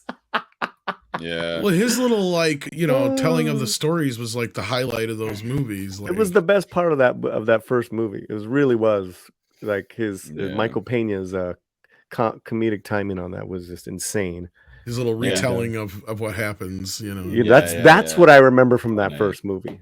Honestly, and the bathtub scene. That's what I remember. Yeah, and it was a fun 3D experience. That was another thing I remember about the first film. It was one of the better 3D movies I'd seen, and the second one not so much. But this third one, they're already advertising the IMAX 3D bit, and I almost bid on that. I'm like, well, maybe it'll be worth that, but I don't know. I'm kind of reluctant still. So I guess I haven't even seen like Wakanda Forever and had the reaction like you did, Paulie. I'm just at that point where apathy is kind of set in. Yeah. Okay. Well, let's shuffle on because Star Wars Santa was actually in the chat. What's up, brother? Yeah. Well, your DMs are locked, mate. I literally went to send you a link to hop on so you could explain your side of stuff and say it. We'd love to have you, locked, bud. So if you're still in the chat and you're listening, DM me and I'll send you a link. I guess you can hop on. More than happy to. As I've said, I don't engage in bad faith conversations. I try not to. I'm not going to labor the point. So it'd be good to have you on if you're still around. But obviously, we took a little bit to get through that segment. So I don't know if you are here. But in the meantime, we will just grab a few super chats that came through. If you want to support the show, please do. Super chat's a really good way to do it. Sorry. You all right there, buddy? Yeah, honestly, I'm just so tired. You want me to read? No, so I'm just trying to find it. I think we only got one. I'm just making sure. So just to double check. Yeah. So we got one from Gary for £5. Says they called Bucky White Wolf instead of having a separate white guy in a White Wolf costume. Is that a thing? Is that true? The White Wolf. He's the White Wolf. Oh, I know they called him the White Wolf, but was the White Wolf a different guy in a different costume? Right? I don't know if he's trying to be funny. It might have been. I don't know. That's plausible with them. Plausible. It's plausible. It's plausible. Interesting. Did you get that chat I sent you? The member? Yes, I was literally just about to do that now as well, actually. Thank you. So we also have Heath Young, who is a friend of the channel and a member for 16 months at level 2. And he says, "What's up, Nate? Hope you had a wonderful time in Thailand." Thank you. Well, thank you for being a member as well. There will be things starting again for memberships as well as Patreon. So mark my words, that's all ready to go. I don't look refreshed, just as an FYI. I'm aware I look like shit and I'm very tired, but I am actually mentally refreshed, right? Like I feel good and I can, cool. It'll be good. Things will start up again. So I don't think Star Wars Santa is here now, but I do know Nick can DM him. So Nick, you got the invite link anyway. Just chuck it to him if he wants to hop on. He can. But yeah, is he in chat? He was, but he's not anymore. So let me. You just send it to him if he wants to hop on. He can. If not, I don't care. It's fine either way. Whatever. Listen, Paulie. Yes. Let's go. Sock it to me. Come on. Okay, here we go. Let's present it. Because I haven't even looked this up. Time for Oscar. Because we had the shortlist before, didn't we? Right. So I'm just gonna. I went all the way down to the actual listings of. Yeah. I don't want to be bothered with the story. So here's your best picture. Picture. If anyone cares, All Quiet on Western Front, Avatar, Banshees, Elvis. Everything, Fableman's Tars, Top Gun Maverick, Triangle Sadness, Women Talking. I've not heard of a lot of those. Women Talking is a movie that's like 8 hours long. Is it? Because they never stop talking. Yeah. Fuck off. God. It's a joke. It's a joke. All Quiet on the Western Front. I've heard of that. Got a shitload of nominations, as did Everything Everywhere. Everything got 11, I think, with the most. Yeah. I'm so glad that has got a lot of nominations. I predicted that was going to be the big Oscar darling. Yeah. Director. Best Director. Martin, Madonna, the 2Ds, Spielberg. Who is that Spielberg guy? I don't know. Some kid. Todd Field, Ruben Östlund for Triangle Sadness, which co-stars Woody Harrelson. That came out of nowhere. That's also a Best Picture. I haven't. Have you seen that? I haven't seen that. I have not. I saw the trailer last week. It was the first time I heard about it. For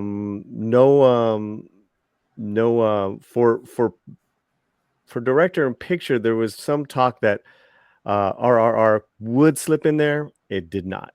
Not director, not picture, but or even Best Director for Top Gun, which got several nominations. Best Actor, Tom. Best Lead Actor. Austin Butler. Oh. No, I didn't get that effect. Want to do it again? Best Lead Actor. Austin Butler, Elvis. Colin Farrell, Banshees. Brendan Fraser, The Whale. Paul Mescal, Aftersun. Bill Nye, Living.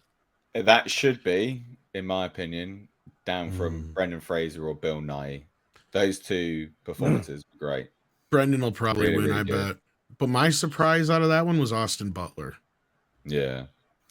Santa Claus came to town. We'll have you on for this quick segment, if that's all right, and then we can, unless you've got limited time. There he is. What's up? I have just a little bit of time. I've got Bible study tonight, and so I got some folks showing up to at our house here in a little bit. But I got a little bit of time. I could visit. How you doing, sir? And, nice to meet hello. You. It's good to meet you as well. Know Nick and Coach from EBN, of course. But I heard you guys talking about the show and the invite. I appreciate the invite. Be happy to talk to you all. Well, you look very uncomfortable with that whole situation.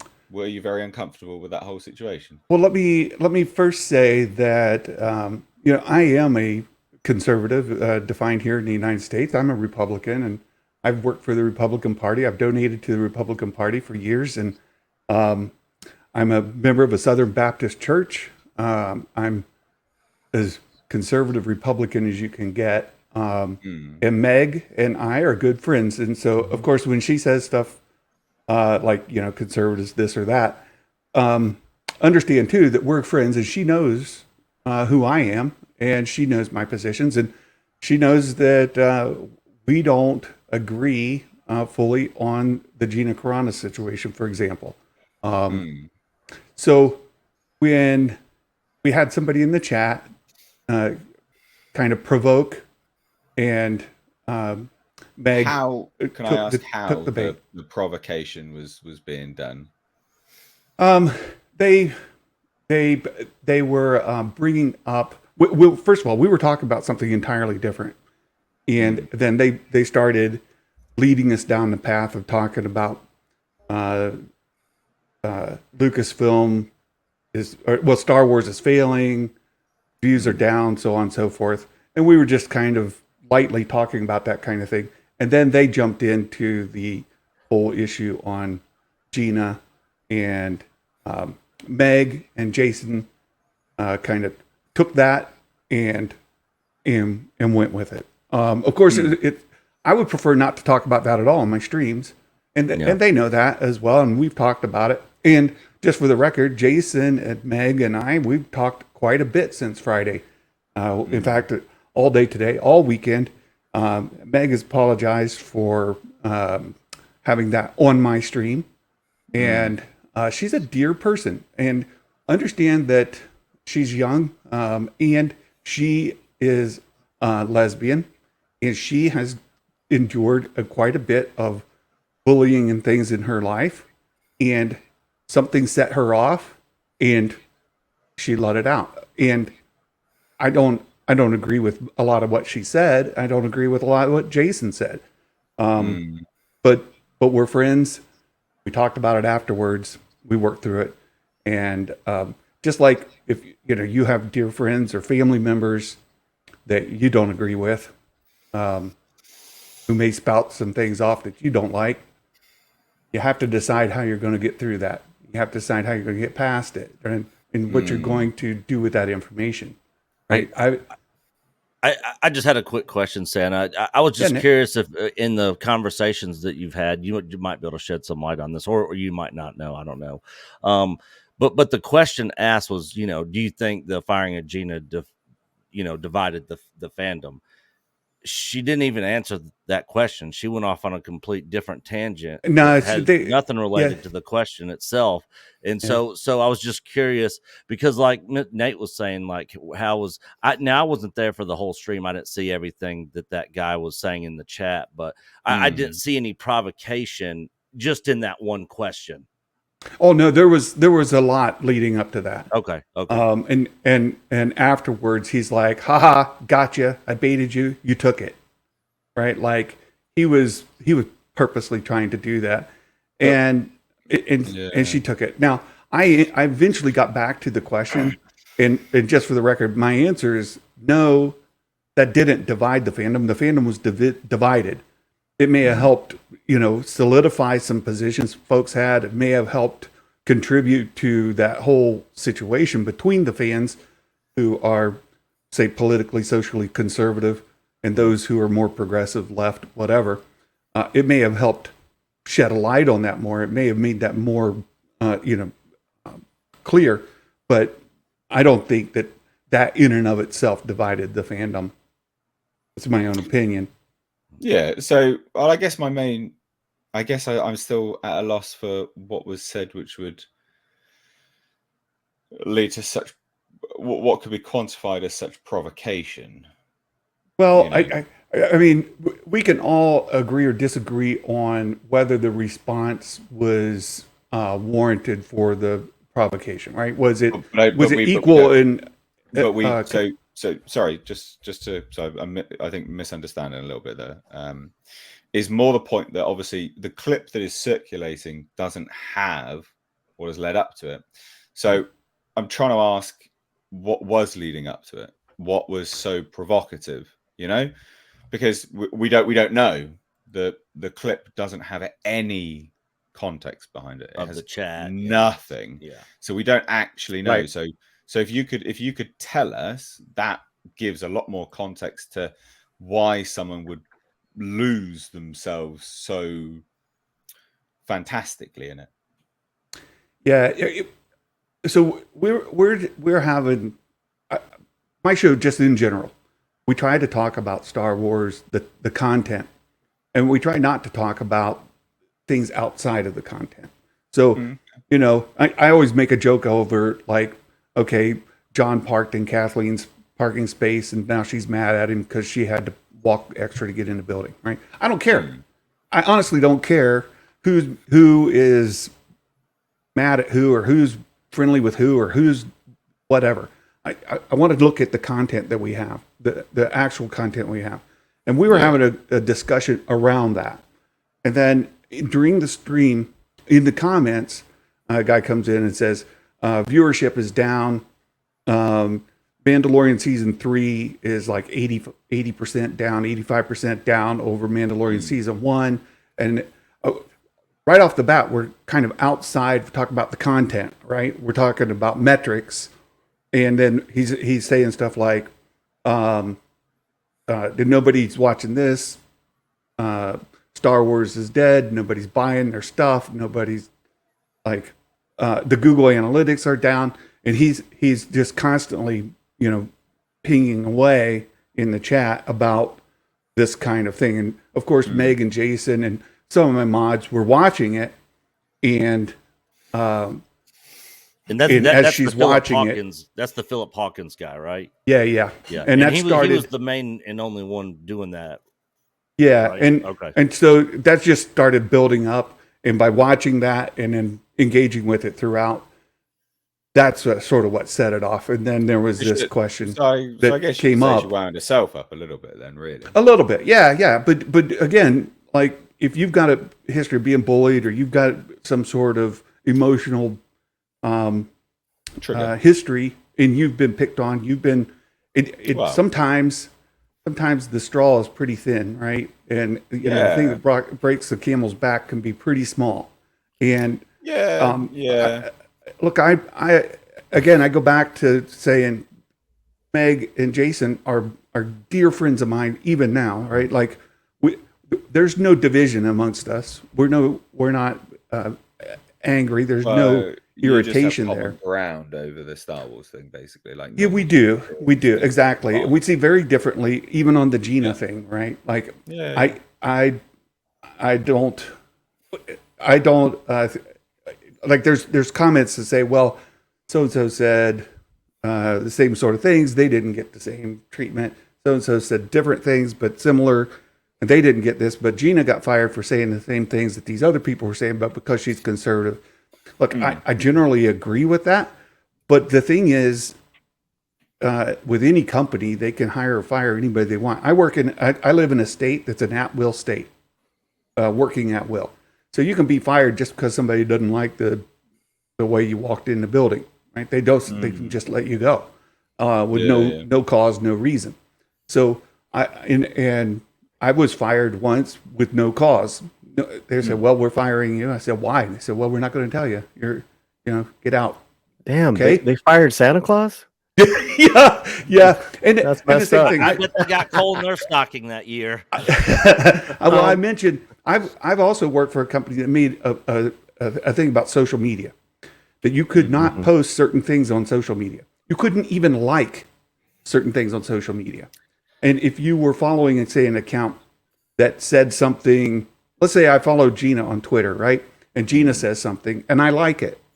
I could be fired for liking the thing that Gina posted. By proxy. Right? That was policy. We had to sign a thing that said we accepted that was a condition of employment. I don't work there anymore. But similarly, so I can understand why Lucasfilm can let Gina go, whether I agree with them or not, right? I think she should be able to say the things she wants to say. I don't think she said anything that was extremely egregious. But it was an annoyance to them. It was a problem to them, and they just decided not to renew her contract. Let her go. So getting back to I appreciate all of that, and I appreciate you jumping on as well. So getting back to the Meg element, though. So I'm not going to lie, and I don't want this to sound nasty. I didn't know any of you people existed until I saw the video clip floating around. I don't really engage in wider YouTube life. I'm not interested. I do my thing, and then I go to bed or go to the gym. And it's not he doesn't care about any of us other people out here. Yeah, you're all fucking dipshits. No, it's not through any nastiness at all. Like, it's not how it is. It's just I only have limited time in the day, and I feel like you can get too suckered into that as a life. And I like to, go out and see the world a little bit as well. I think it's bad for your mental health. Basically, that's why I don't do it. So I didn't know any of you guys existed, and I'm not aware if this has been addressed. Obviously, you said that she's apologized to you. I invited her on the stream as well, but she didn't. I asked her for context, to which she gave, and I did ask for further context because the context didn't do justice to actually correct the potential negative opinions that people would have of her. So I then said, well, you are. I asked for further context and said you're more than welcome to come on as well, basically. But she didn't read it, unfortunately. Well, she read it. We've talked about it. Well, why didn't so she read it and just didn't reply. No, we're look. Meg is trying to look. She's aware, and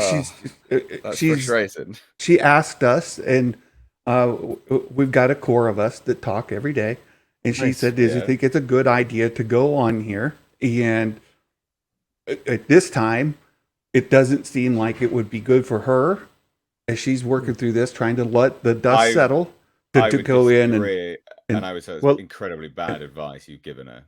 I would just say that because you couldn't have a more centrist opinion on it than me. And this is my channel. Or myself. I'm the host of this show. And that's I mean that's you couldn't have a more middle. I mean, I literally and I actually I'm context. Right. And to back that up, I've actually been subscribed to Meg for like well over a year. That's bad advice. Not gonna lie. And we've been subscribed to her, and we've had her on the show, I thought we were very fair on the situation on our Saturday stream. You said that she's got to work through some. What exactly is she working through? Is this her own insecurity? Well, she's getting. Look, social media is social media, right? Social media is going to do what it does. Don't say anything that she may not like you to say. I don't want. No, we're fine. Anything. Well, he already talked about her being bullied. I'm not trying to like get. We're chatting right now. I mean, she's right here. I've got her up on this screen. We're talking. It's okay. Come in. Come on in, Meg. Come on in. I don't know if she wants to, and ultimately it's her decision. Tom will leave. Ultimately, it's her decision. But there's a lot. Somebody spoofed an account today, and it used AI to make her voice, and they made a big video saying things that she didn't say. Right? There's things going on. Social media doing what social media does. Okay. It's just trying to take the oxygen out of the room and trying to take the Stream is the best platform just to address it live. Just a quick have a chit chat and go, hey, look, like if you hold your hands up, hold your hands up. If you don't, you double down. Whatever it may be, but there's no altering anything. It's live. So ultimately it's her decision. It's just, we're trying to take some of the oxygen out. We had a great stream today. Meg came on today. We did a live stream today. It went well, and we were just talking about Star Wars. I'll tell you what. I'll put the link that Nick sent me. and Meg, can I ask Santa one more question? It's not about Meg. Are you asking me? You can ask whatever. All right. So what's? Well, I mean, I don't know if you want to go. I'm just, of course, man. I'm just checking in, mate. You're co-host, right? Listen, I am the co-host, Santa, and you will listen to me and you will answer my questions, sir. What's blowback been on your channel? How you it's been actually fine. People know who I am. My character stands for itself, and people been lovely. Of course, EBN's a friend of mine. All right, the Echo Base Network is a friend of the channel. Nick's no friend of anyone. Well, that's true, but Coach is a great guy. Coach sends his best, by the way. Star Wars. It's watching. Like Coach has Nick as a friend. I've got Jason Ward as a friend. It's what are you going to? Hey, do? I'm not that bad. Okay, well, allegedly. Allegedly, yeah. No, it's just look, we're friends, and it's fine. It's good. Everybody's been really good to me. I've had a lot of people reach out to me in DMs and email, even you guys offering to bring me on here. You didn't have to do that. So I appreciate it. Hey, it's a good faith conversation. I got nothing. I don't twist any narratives. I'm not interested in that. I'd rather just have a normal, frank conversation. And this is why, unfortunately, because I don't think you know of who I am and how I conduct myself, I would still and firmly stand by it. You gave, unfortunately, bad advice because it's a great chance. Because I have a lot of people from both sides of the political aisle that watch me. And I mean, there's a great deal of people in the chat now going, well, I don't hate it. I've just unsubbed. And having the ability to come on and just have a frank conversation about it could clear the air. And I understand you're trying to remove the oxygen from the situation. Yeah. But the fire's already raging. So yeah, and that's the thing. We know the fire's raging. We just don't want to provide more oxygen to it. And so it's deciding how best to remove that oxygen. But you only do that. Yeah. You only do that by doubling down on things. Like, let's get real here. right? You can't stop There's the a big bomb from difference. exploding when the bomb's Well, already no, gone off. and the thing is, we didn't know you guys were going to be talking about this today. We were aware. Echo Base. She did know. It's in the message. She did know. Also, to the best. This is the best way to defend. Because I even said it's 32 hours. I was very nice about it. I said, unfortunately, there is a time limit. It is a 32-hour time limit on getting your context through. Yeah, she said that to us. What that was over the weekend. Yeah, when you were contacting her. It was yesterday. It was yesterday. I kind of lost track of. It was so the times. I was in a different country, so the time zones were all a bit messed up. But I calculated it as 32 hours, and that's what the tweet was. It was 32 hours from the tweet, and then she messaged me, and I spoke to her, and I said, "Hey, look, jump on, basically." Yeah, so, well, she may. I don't know. I even said it's on Tuesday, so it was Tuesday. She knows. She knew. Yeah. I literally have the messages. I've shown the messages. Meg, come on. She sent us a message the other day and said that you had reached out to her. And she's like, I don't know what to do. And so again, I appreciate your comment saying it was bad advice, but it's just how we were feeling about it. And again, you got a friend who's getting attacked on social media. You kind of want to help raise them. Well, nobody here is going to attack her. As Meg says, let's cut the jibber jabber. Get on this live stream right now, Meg, and talk to us. Well, in fairness, she's not going to. I know. We've stressed it enough. I understand and I respect that. But I would like to think, hopefully, you yourself even watch this back, as well as Meg. It was literally the first part of the stream. It was the first segment because I'm shattered, so I just wanted to get it done and out of the way when I had some energy. And then you can see that there is no bad faith conversation at all. Literally at all. I would even show the bloody Twitter DMs if I could, but you can't just show one DM on Twitter. You got to show everything, and I'm not sharing all of my Twitter DMs to loads of other people on there as well. So I had to screenshot it, but I was very upfront, very transparent on. She didn't say anything negative about you. No. My point. I don't want to give that impression. She just followed me. Come on, Meg. You didn't. The next step first step is admitting you have a problem. Listen, I've been in AA for 8 years. Followed us, and we were, I thought, quite fair with her. Oh, really? Oh, yeah. Well, I know. I'm sure that was an emotional reaction. That's the whole thing, guys. Yeah, Coach reached out to me. Coach is a great guy, and I've had several folks. I mentioned several folks, and there are folks here in the chat who are friends of ours, and we've talked. So, I don't know. She may join. I'm not going to say she won't. She's in the chat. She's just she's saying, "What do you think?" It is absolutely fine if she doesn't. There's no pressure. I would say, because I even said at the end of the segment, I addressed the camera directly and said it's on her terms. If she wants it literally just to be me and her, and without anyone else to feel pressured or ganged up upon or whatever, the ball is in her court. You cannot have a better faith statement than that. You cannot. It is good faith conversation. It is just a platform to have a normal conversation to clear the air. You literally no agenda. I don't have a dog in this fight. I couldn't give a fuck. You couldn't have a better platform to clear the air than that. Genuinely. Well, I've just sent her a couple more messages. We'll see what she says. It's all good. It's all good. No, I appreciate it. Look, you guys didn't have to invite me on here. As you mentioned, I got this tiny, itsy bitty little, channel.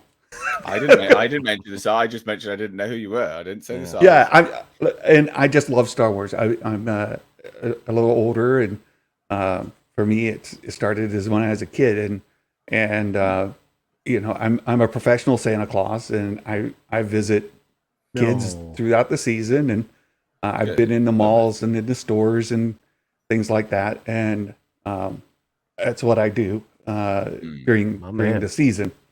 So very wholesome. Star Wars Santa's a good guy. I appreciate it, Nick. Said that. Yeah, and most of the folks that I've dealt with know who I am. I try to be transparent about who I am in my personal life as well. Like mentioning, I'm a Southern Baptist. I've been a co-pastor of a church. I've preached in the pulpit. Right, I lead a Bible study. They're coming over to my house tonight. be talking about scripture. So, well, when they come over, tell them they need to exercise that Ray fetish out of you. That's funny, Nick. That's funny. All right. Well, thank you all very much. And I appreciate it. And just know that Meg's a lovely person. She's a human being like the rest of us, and she makes mistakes. I make mistakes. We talked about today. I've said things that keep me up at night when I go back and think on them, and I feel like a terrible person because of things I've said in my past, just off the cuff or in a moment of anger. And I think Meg meant what she said, but it didn't come off the way that she would like to be represented. That needs clarification then, because that does not make it better. Look, I'll let her speak for herself. But it's just saying, especially since in the past her comments on the Gina thing were very different. Yeah, look, I'll let her speak for herself, but because we're friends, we've had these discussions, and she said what she said, and she's not. She can explain herself if she wants to. She's talked to me about it. We've discussed it at length, and she's a lovely, lovely person, and I love her dearly. And we don't see eye to eye on these things, but friendship to one side, because we don't know who she is, right? You think she's lovely, great, good. I'm glad you have a good friendship. Outside of that, though, she has offended a great deal of people, a great deal of her own audience. And again, for clarification's sake, it would be good, not important. If she doesn't see any importance, that's fine. But I do appreciate you popping on anyway. All right. To have the sort of frank discourse. But I won't keep you any longer. But all right. For jumping Thanks on, so much. Appreciate it, Star Wars Santa. Take care, brother. Thanks so much. Appreciate it, guys. Nice Take care. You, man. Take care, buddy. Yeah, nice it's great to meet you guys. Take care. All right, bye. Take care. Bye. So, crap, I was going to ask him for a little person for Christmas. God, you missed out. Let's get back to the Oscars then, Paulie. Let's do it. Oh, sure. Okay. Oh, Best leading actor.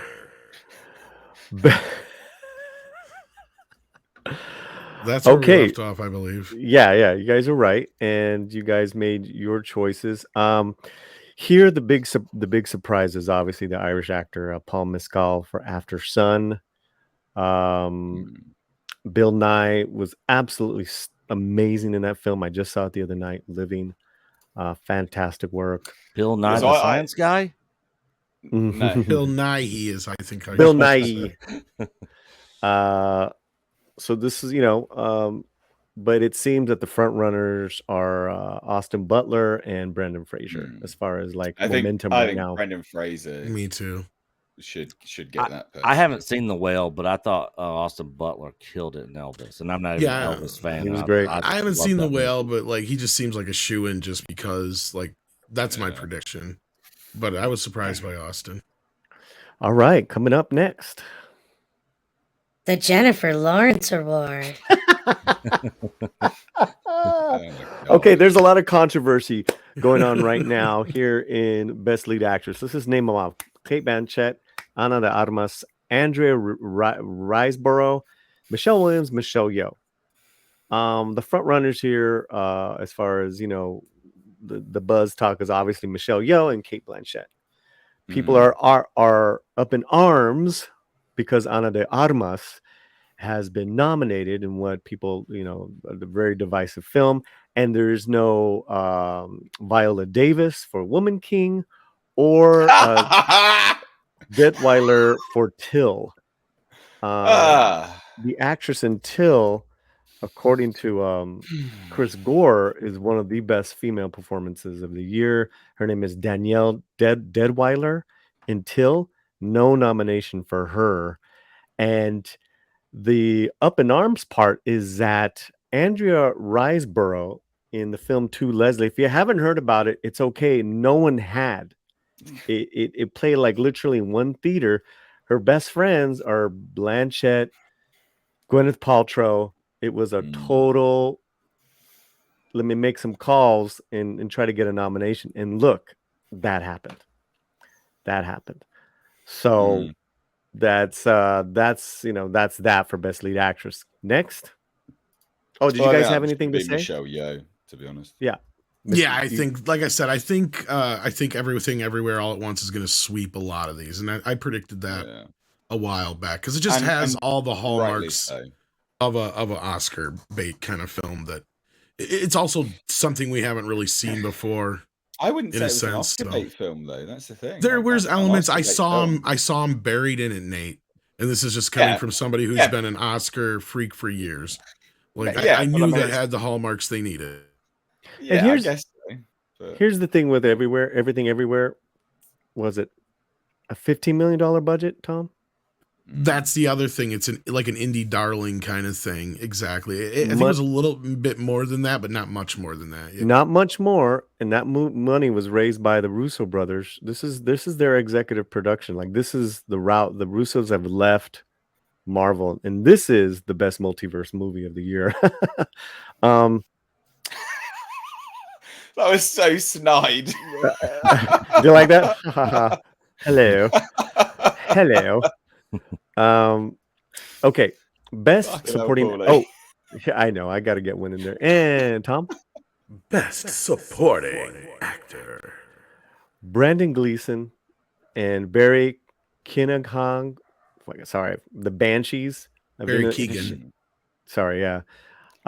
Surprise nominees here: Brian Tyree Henry and Judd Hirsch. But everyone seems to agree that it's all about who can even fight the force of Ke Huy Quan, and it's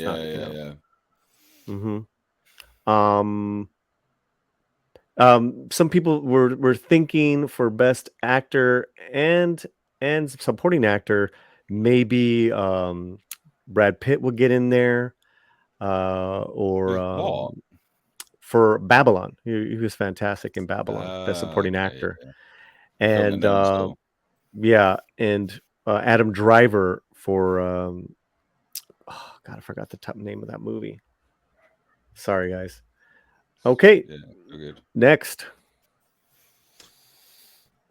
Best supporting actress. Yeah. Well, here we go. Angela Bassett, Black Panther. Hong Chu, The Whale. Carrie Condon, Banshees. Jamie Lee Curtis, Everything.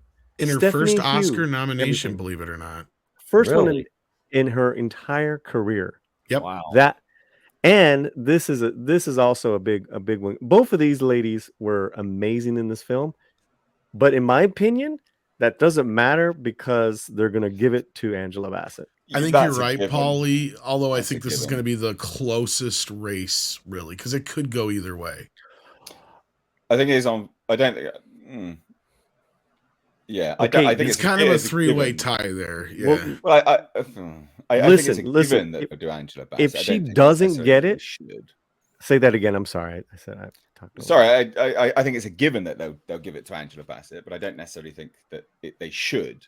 You know, like I think that there are other people that were better, if not equal, but likely better. But I think it's a given that Angela Bassett will get it. I think they probably waited till they picked all the other winners for all the other categories, and then figured out how many diversity wins there were, and then went ahead and made their pick for this one. Well, I don't know if it went that direction, Nick. I think it was more so she was a shoo-in, a given. She was the first one on the list from the start. And I also think Paulie may be right. And again, this could go like a three-way tie here. Maybe even okay. So how the Academy? What I was just gonna say is, sorry, Tom. Yeah, I was just gonna say, I think the only chance here you have is that you have two actresses from the same movie, and traditionally, if they do that, they'll give it to somebody else. They won't give it to one actress in a film that when they have two nominated in the same category. It's happened, but it's very rare. So, but anyway, that's just an odd game. No, so now, if you're asking me, like, who I prefer as far as performance here, it's Stephanie. Her performance was she obliterated the role. So did Jamie Lee. It was fantastic, but Stephanie was really, like Kijuan and Michelle Yeoh, it was their story. Now you could be right. Angela and Jamie Lee could cancel each other out in votes, and Stephanie might do the upset. That could happen. That could happen. Maybe. Yep. Okay. Next one. Tom? Best adapted screenplay. All right, this is really interesting, guys, because you have All Quiet on the Western Front, then some and Living and Women Talking, then some very questionable choices. Glass Onion and Top Gun Maverick for adapted screenplay, which is very odd. Well, Top Gun Maverick, it's interesting that they're saying adapted because there's a lawsuit about that. Oh my god! And really? And they're trying to there's a lawsuit, a copyright lawsuit about the source material of Top Gun, and they're trying to fight it that I think to some effect that it wasn't adapted from it. So it's funny that it's been like there's you can technically nominated for adapted screenplay. You can technically base something on something that happened in real life or whatever, as long as you don't use the actual people and events. No, and it's based on. But what happened here, and this is what I was getting to. If Paramount had never paid these individuals to begin with, which is what they did back in '86 when they made the first Top Gun, this wouldn't be a problem. What they did was they set a precedent now, and then Top Gun 2 come out. And there was some, I don't know, discrepancy on them getting paid and the whole 35-year deal of copyright claims. So this is going to be something that's going to get drug out for a while, I think. It's kind of one of those weird situations where if Paramount had just not even acknowledged these guys way back in '86, then this would probably be a problem. And I don't even know if it was Paramount. It could have been the original writers who gave them credit, or whatever it was, and they ended up paying them for their rights to their story, and it was just loosely based on this program. Like, basically, they didn't owe them anything. All they had to do was just research this program. That's really all it was. But they were giving them credit because they had gotten the idea from this article, which is why. So them doing what would, quote-unquote, be the right thing back then is going to come to bite them in the ass probably in the end here. And let's be real, the only reason Top Gun is nominated for most of these things outside of editing and sound is just to get people to watch. Well, I think it's very deserving. It is. As far as story-wise, yes. As far as this category, it shouldn't be here. Other categories, absolutely. But it saved cinema. It saved going to cinema last year. Who do you guys like for this one? Who do you guys think is going to win? I think anything Top Gun's in should win. Okay. Unfortunately for me, personally, I'm all in for Living by Kazuo Ishiguro, who wrote one of the greatest sci-fi novels called Never Let Me Go. If you guys get a chance, get that book. But I think the woke Oscars, it's going to go to Women Talking, screenplay, Sarah Polley. You could be right, Paulie, but then the other side of this is, and I trust your instinct on this more so just so it's set up front, but this is generally the situation where All Quiet on the Western Front, this will be like, normally that would be the only award that movie would win. Like it's heavily nominated, but it won't win anything else. That'll be the only one it would normally win. But I think Paulie's right with this take here because going from the woke perspective, you have to factor that in now into this crap. Yeah, the thing is that the woke perspective, that's why RRR is completely non-existent except for song.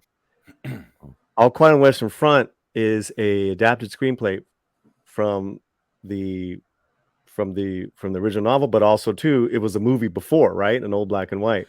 And I don't know if it's considered a remake or a new adaptation. I'd have to look, but yeah. Okay.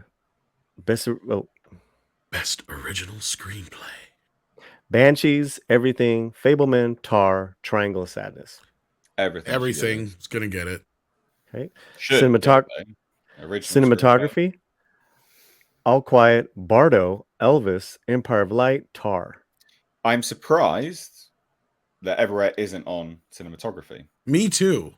And from a technical cinematography actual photography perspective, that's a very unique. It's very unique and it's good. Like it's technically proficient. The other stuff is like some of it's quite paint by numbers, and we've seen it before. Elvis is the only other one here that I would say might deserve it, but I haven't seen a couple of those, so I can't say it. You've seen all these, so haven't you, Paulie? No. But what I know is that Top Gun is not here, and that's why Top Gun was so amazing because of the cinematography. That's another good point there too, Paulie. Like that one, I can't believe. How's that not in there? Just for the simple fact that they shot most of that stuff. That blows my mind. Yeah, it's kind of ridiculous. Right. Yeah, I mean, they had to redesign the cameras and everything, and make up brand new shit to film all that stuff. Yeah. So. Well, and they always overlook that kind of technical shit. It's the same reason why they don't have a best. And I've been clamoring for a best stunt Oscar for years. Hey guys, and Roger Deakins, the reason why he's there, he's award-winning. 1917, Blade Runner, Sicario, Prisoners. He's the man. Yeah. But he's won already. He's won already. You know, that's just the thing that the Oscars love to do. It's like they just keep nominating themselves. Well, they are technically nominating themselves and their buddies because it's their buddies, right? That it's what they are. It is their peers. But in this sense, this is what you're getting at, I think, Paulie, and correct me if I'm wrong. Unfortunately, this is one of those categories where it should be a technical category. And it should be getting more of a technical, but they're nominating shit that they thought looked pretty. Yeah. So and Top Gun and RRR should have been there hands down. Yeah. Everything should have been there. The fact that it was made on a shoestring budget, boom. Everything. You're right. I 100% agree. Yeah. I'm gonna skip the docs. Yeah, short. Who cares? Yeah, no. Best editing. Here we go. Yeah. Here we go. Top Gun might win this. Wait, we need your intro. Oh. Cut. Best film editing. The Banshees, Elvis, everything, Tar, Top Gun. So Elvis had like pretty decent editing, to be perfect. It did. Yeah. Great editing. Top Gun had good editing, not great editing. Like it's, from an editing perspective and how the cinematography is what elevated Top Gun Maverick, not the editing. Everything Everywhere All at Once had really good editing. And Star Wars Girl is in the chat, and she is player hating on RRR. You can player hate all you want, Anna. That's all right. I know you. Going against the grain. I like it. I know you. No, I got to agree with you guys here. I mean, if this was one time, of the films that I've seen, I'd probably give it to either Elvis or Everything Everywhere. Although I think Everything Everywhere All at Once will win it. But yeah. And I've only seen Elvis and Top Gun, so. Yeah, I'm totally happy with these two choices if they win here. And I see those being the obvious choices. Yeah, yeah, and here's the thing too. They got to find a place to reward Top Gun. They will reward Top Gun somewhere, right? Not they should give it best picture. Lady Gaga will get the award. No. You don't think so? They're going up against Natu. I mean, if they don't give it to Natu, it's gonna be they're gonna burn those Indians are gonna burn the place. They're gonna have to start their torches now, because I'm gonna tell you right now, I can almost guarantee you Lady Gaga is gonna win that. Well, she's already won. She won the award like 2 years ago. That's why. Listen, best international feature film. I just want to say really fast, India did not nominate RRR in the category. Oh, that's so odd. They nominated another film because of their in-country politics, and now they paid the price. Nothing from India. Dumb. Super dumb. Tom? Best original song. Okay, anything from Diane Warren always gets an automatic vote. Pretty applause. Much. She's written everything for like the last 20 years. I don't remember Hold My Hand, Top Gun Maverick, Lady Gaga song. It's at the end of the movie.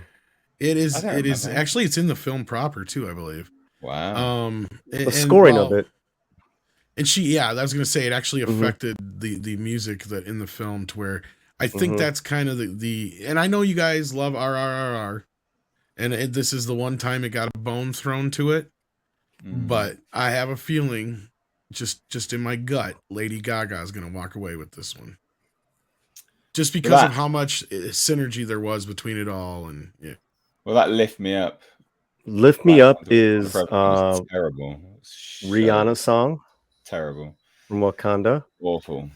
Natu Natu from RRR, and the song from Everything Everywhere. I don't even remember. Oh, no, it was okay. It was nice. But another glaring omission here. Oscar it was okay. worthy. It's not Oscar worthy. What's Oscar worthy was Ciao Papa from Pinocchio, and that was really good. That was beautifully done. Beautiful song. No score. No score nominations for Pinocchio. Alexander Desplat. I gotta go with this song because it's a phenomenon. It's a movement. People all over the world are impersonating it. Story wise, it's so integral to the two characters bonding as friends. It's not just a song at the back of a movie. It's part of the story. It's very exciting. It's not even my favorite song from the film. It's like maybe my third. It's not even my second, but it's just the most entertaining. It's a very entertaining song. Okay, production. Oh, Tom. I didn't say nothing, but as far as like if you want me to respond, I appreciate like I see what you're saying, Paulie, and I'm it deserves a nomination, but for the simple fact that this is a thrown gimme nomination for Natu Natu, and the fact that this nomination for Top Gun is one of its very few, this is one of the few it has a chance to win. So this is where they can give this movie a win. And also Lady Gaga as a woman, so that cancels out everything else. I get what you're saying. You really want it to win. You really do, and I understand where you're coming from. No, I really want Top Gun to win in Best Picture, in Best. I don't think it's going to. Yeah. In editing or cinematography, or actually, there's a couple coming up that it's for. It has a lot of nominations. Cinematography. Yeah. No. Some other nominations coming up.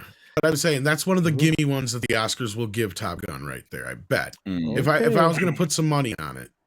All right. Well, you want to put money on it? Not really, but I mean, it's just I'm just saying no, because I trust your take on this a little bit more. But this is the one time I will say I think your bias is showing through for Natu Natu. Come on.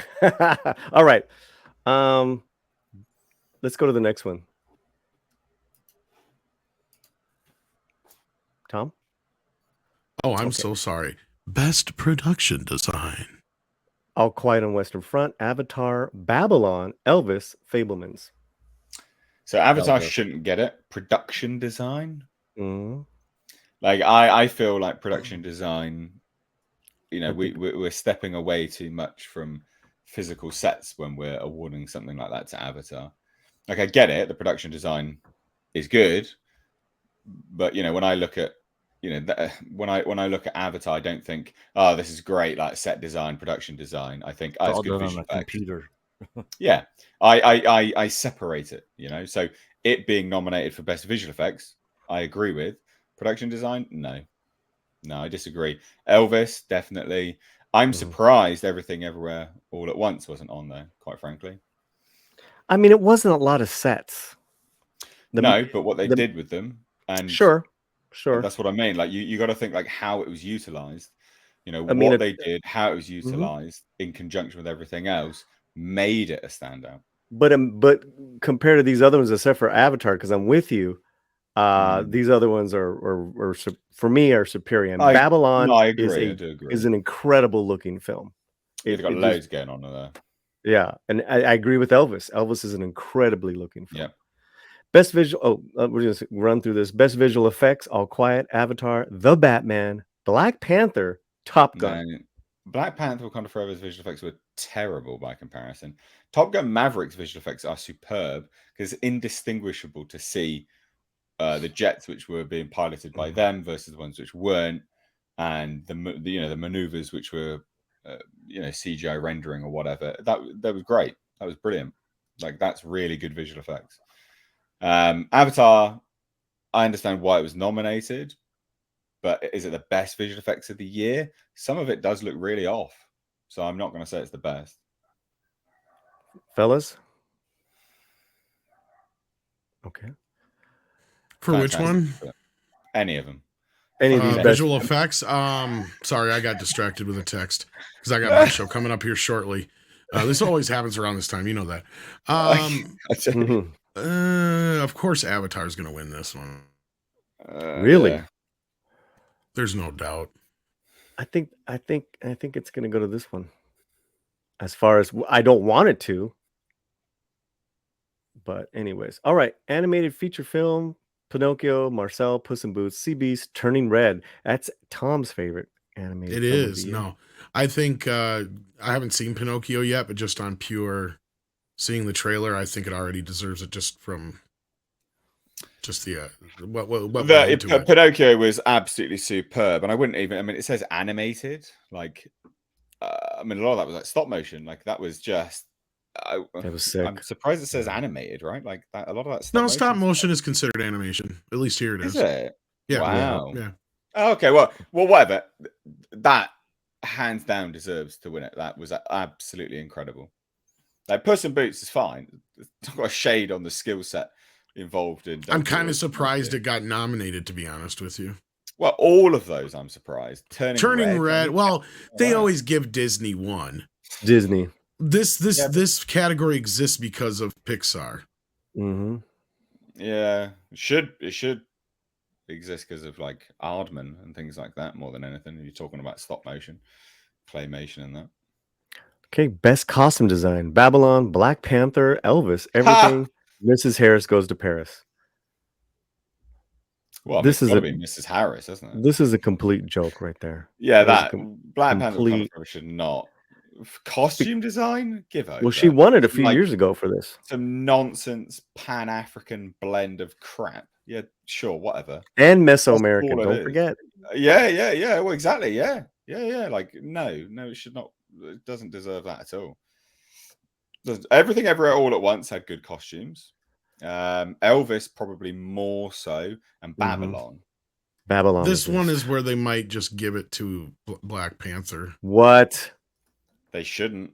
They shouldn't, but I bet you it's a gimme. And this is just my, random fucking throw it out there kind of thing.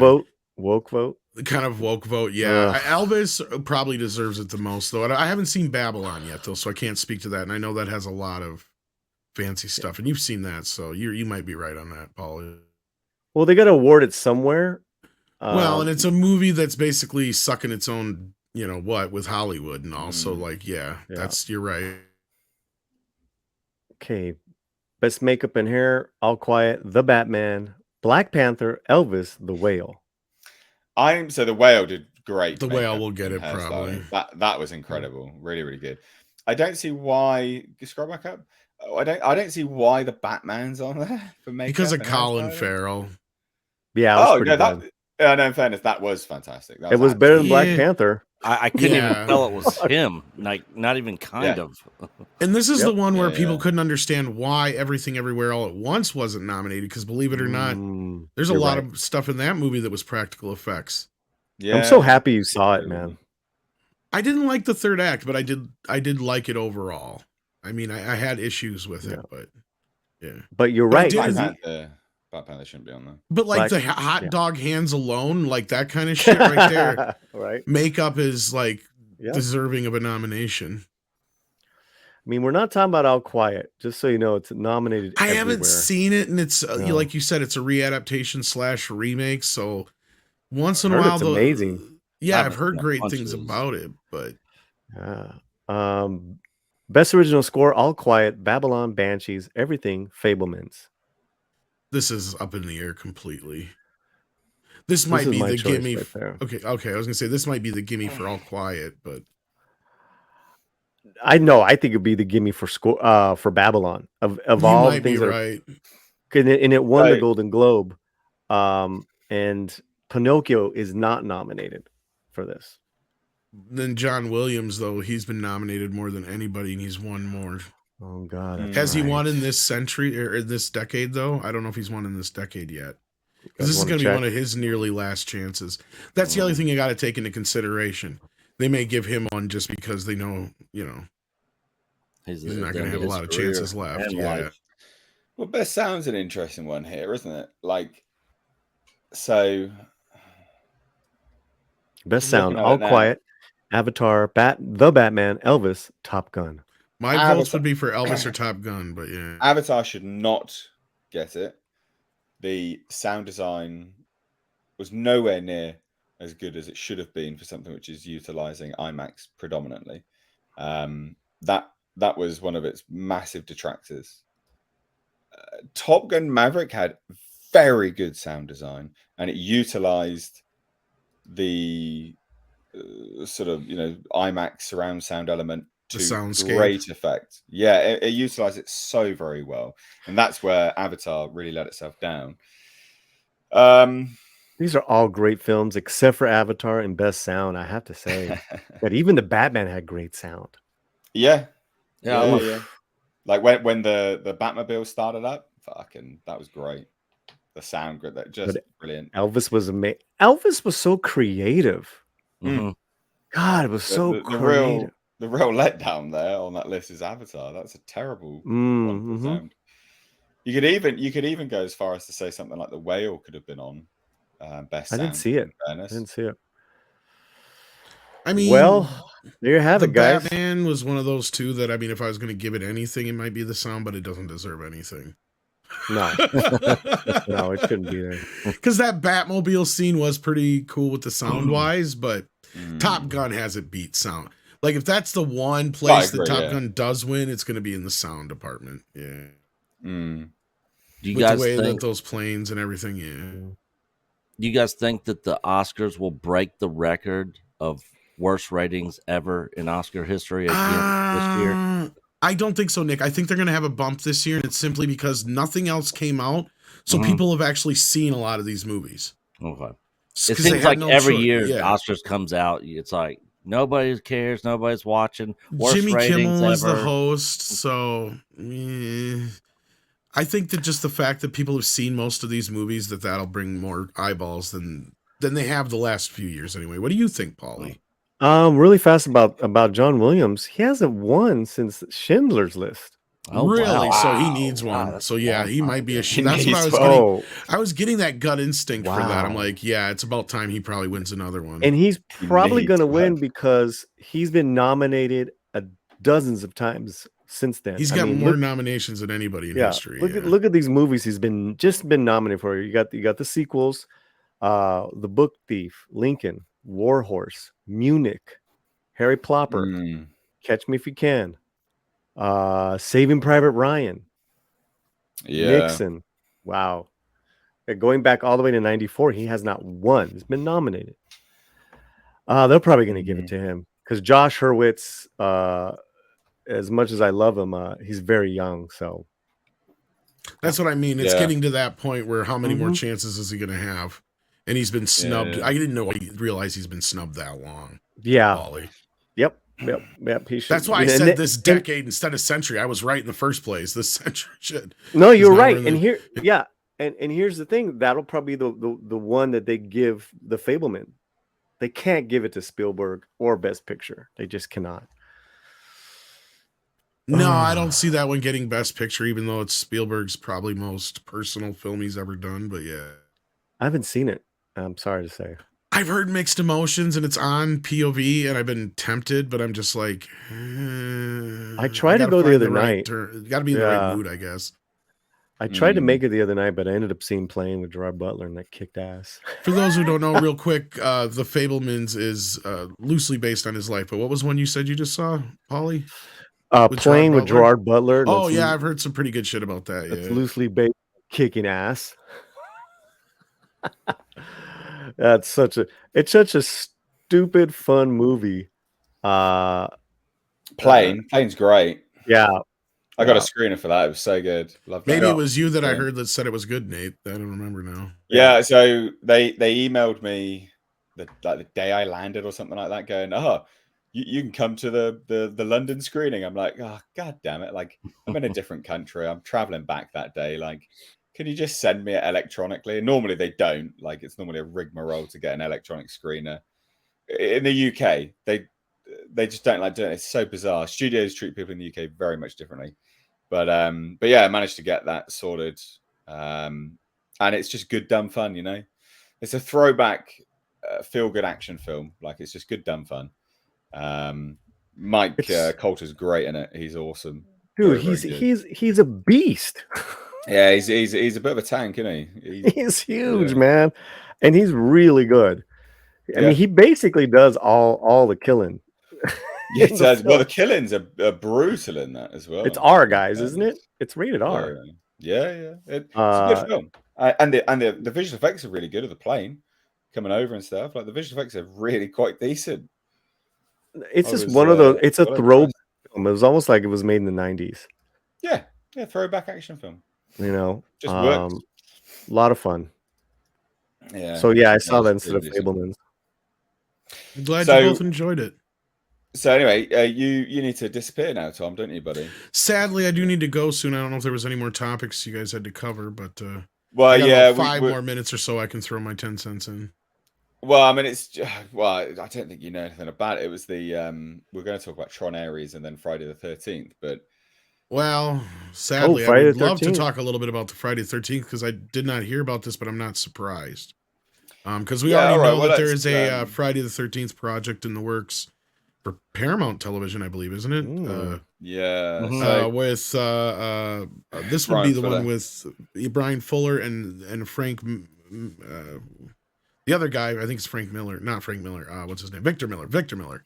Yeah. Yeah. So here we go. It says it right in this intro, so I'll just shut up.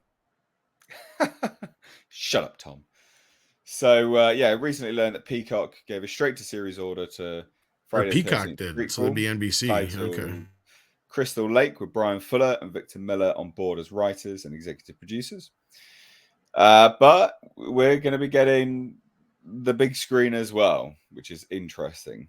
So according to Bloody Disgusting, original Friday helmet Sean S. Cunningham, where this is, he was part of the lawsuits and stuff, so it's a bit weird. I don't really. Yeah. So here's the separation for anybody wondering. Victor Miller owns everything except for the name. That's it. Yeah, but he also owns the likeness, the character. That's what I'm saying. He owns everything except for the name. So I reckon it's interesting. They're probably going to change Jason. It's going to be a completely different. It's got to be a completely different story. Yeah. So you've got basically Sean S. Cunningham is developing a reboot. So it is a reboot alongside writer Jeff Locker and director Jeremy Weiss. So the Friday the 13th rights, obviously a big mess, but apparently Locker believes they found a way to sidestep any legal issues that arise. And if not, they've got a plan B for a direct sequel to the original as well, apparently. So here's the statement, right? Obviously, the prequel series has reignited interest about a new film. So we're hoping the surrounding excitement will inspire both sides to come together and give us Jason on the big screen again for the first time in 14 years. But we also have a plan B for a sequel to the original we think fans will absolutely love and should avoid any legal entanglements. So that sounds like what they mean is like, we can do a sequel to the original because they didn't actually introduce Jason. So what we can do is we can call it like, Friday the 13th year. 13th, Friday the 13th, or whatever. Some shit. And then just introduce a whole new character as Jason, because in that original one, you didn't see Jason, you saw his mother. That's probably what they're saying. I mean, well, that's not even technically true, because that's how Victor Miller got Jason, is he is a character in the first film. Yeah. So you're right. All the versions, because they were trying to argue for a while that they should own the rights to the hockey masked version of Jason. Yeah. Since that came in sequels, and they're like, nah, it's redundant in a sense that the character was already created. It's just this. It's the same version of the character. Yeah, that doesn't change anything. So their hopes and praying is, they got to hope and pray that Victor Miller say, go for it, or sign off with some kind of payment, because otherwise they can't use Jason. Yeah. So I mean, that sounds like what they're going to do is just create. I reckon they'll just create a new iteration. I reckon. I think you're right. I think they'll try and find, because I think they might actually have rights to Crystal Lake as well. That might be the only other thing that, because it was whatever Sean S. Cunningham, because the deal is Sean's argument was Friday the 13th was written a right for hire job for Victor Miller. Victor Miller says that's somewhat true, but he came up with everything. So when that 35-year deal came up where your original creator can go back and get his rights, he filed for that. Sean sued to stop it. It went on for years, and what it boiled down to at the end is what I just said, and that was Cunningham walked away with the title because he came up with that, and I think he got Crystal Lake because that was something he also created. Beyond that, it was all Victor Miller, basically. So, and a lot of it just revolved around the fact that Victor Miller said it's Psycho in reverse. Yeah. Because you're not wrong. Because Sean told him to go write Halloween in the Woods, and he came back with Psycho in the Woods. Yeah. Because it's just the mother killing, hearing the boy's voice instead of the other way around. Yeah. No, you're completely right. And that's really what won him the case, I think. Yeah, you're not wrong. It's an interesting push. I mean, it's nonsense what they're saying. You know, the prequel TV series has reignited interest about a new film. No, it hasn't. There's no one clambering for a new film. Like, it's not. There is obviously some people, don't get me wrong, but it's not like there's a mass appeal. Most of the fan base is pissed they wasted years on not bringing something out when they could have. Because how hard is it to make a Friday the 13th movie? We could make one for nothing. Yeah, it's really not that difficult. Not that hard. With an iPhone camera. Exactly. You can even make it a lost. They even were going to do that, like a lost found footage Friday the 13th movie at one point. It's like you could do so much with this franchise, and their excuse for why Paramount didn't do anything for years was so bogus. It was because they said, "Oh, the Ring reboot didn't do well." Like, what the hell does that have to do with Friday the 13th? You guys used to make these things just to make them because they paid for everything else. Yeah. You were embarrassed by them, but they still paid for everything else. So, sorry, Paulie, go ahead. Is this the Babadook? That's elevated horror. That's all Paulie's into. No, but we've already heard from Brian Fuller, and I've asked a few people that know Brian, obviously, and stuff about what's going on there. And it sounds like that is going to be very much a Friday the 13th prequel in the vein of the Psycho prequel, which is kind of fitting. Bates Motel, I think it was called, right? So that's in a little bit of Hannibal, because that's where his background is, Brian. You know, so kind of like this idea of the building of the mythos of Friday the 13th, and he's already promised we're going to see various incarnations of Jason in this show. Yeah, they did say that for the sort of prequel show, wasn't it? That was an interesting element that they were going to explore as well. Yep. So that tells me it might be like every few seasons things are going to change. Like the first season or two might be, young Pamela, her having Jason, and then the next season he's a little older, the whole camping thing, and then him dying at like mid-season or end of the season, and then her, and then we may not even see that just lead up to the first movie.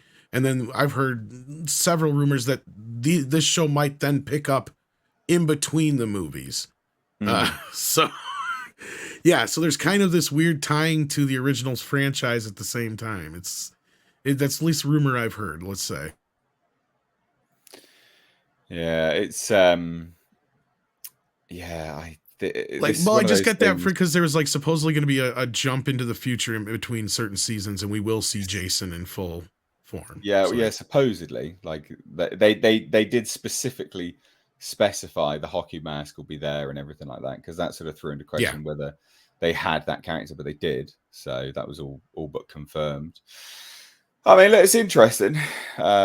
It is interesting. I'm aware you need to go now, don't you? That's your sadly, and that's I wish I could stay because this is I love Friday the 13th. It's a great topic, and all of a sudden you woke up. Show, but because it was some I knew some about. But all right, that's right. That's I'm good. looking forward to the Crystal Lake show. Not so much this Friday the 13th movie in name only from Sean S. Cunningham, because let's face it, Sean S. Cunningham kind of got what he deserved. Well, he makes schlock shit. Like he does. The thing is that this is a product of its time. You got Brian Fuller making a fucking prequel series. That's going to be standout. It's either going to be amazing or crazy. Standout. It's definitely going to be good.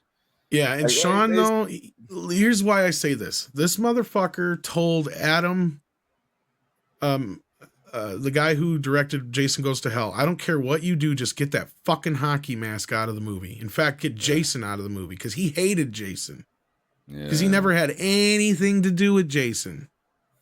And he has tried to backtrack on that story, but I've heard it from multiple places that is the motherfucking truth, that he's always hated Jason. So the fact that he lost Jason in the end, I think is ironic. Well, it's poetic justice, isn't it? Poetic justice, if that's whatever. Yeah, if it's not irony, it's definitely poetic justice. You know, so in that sense, like, I don't feel sorry for Sean. I don't.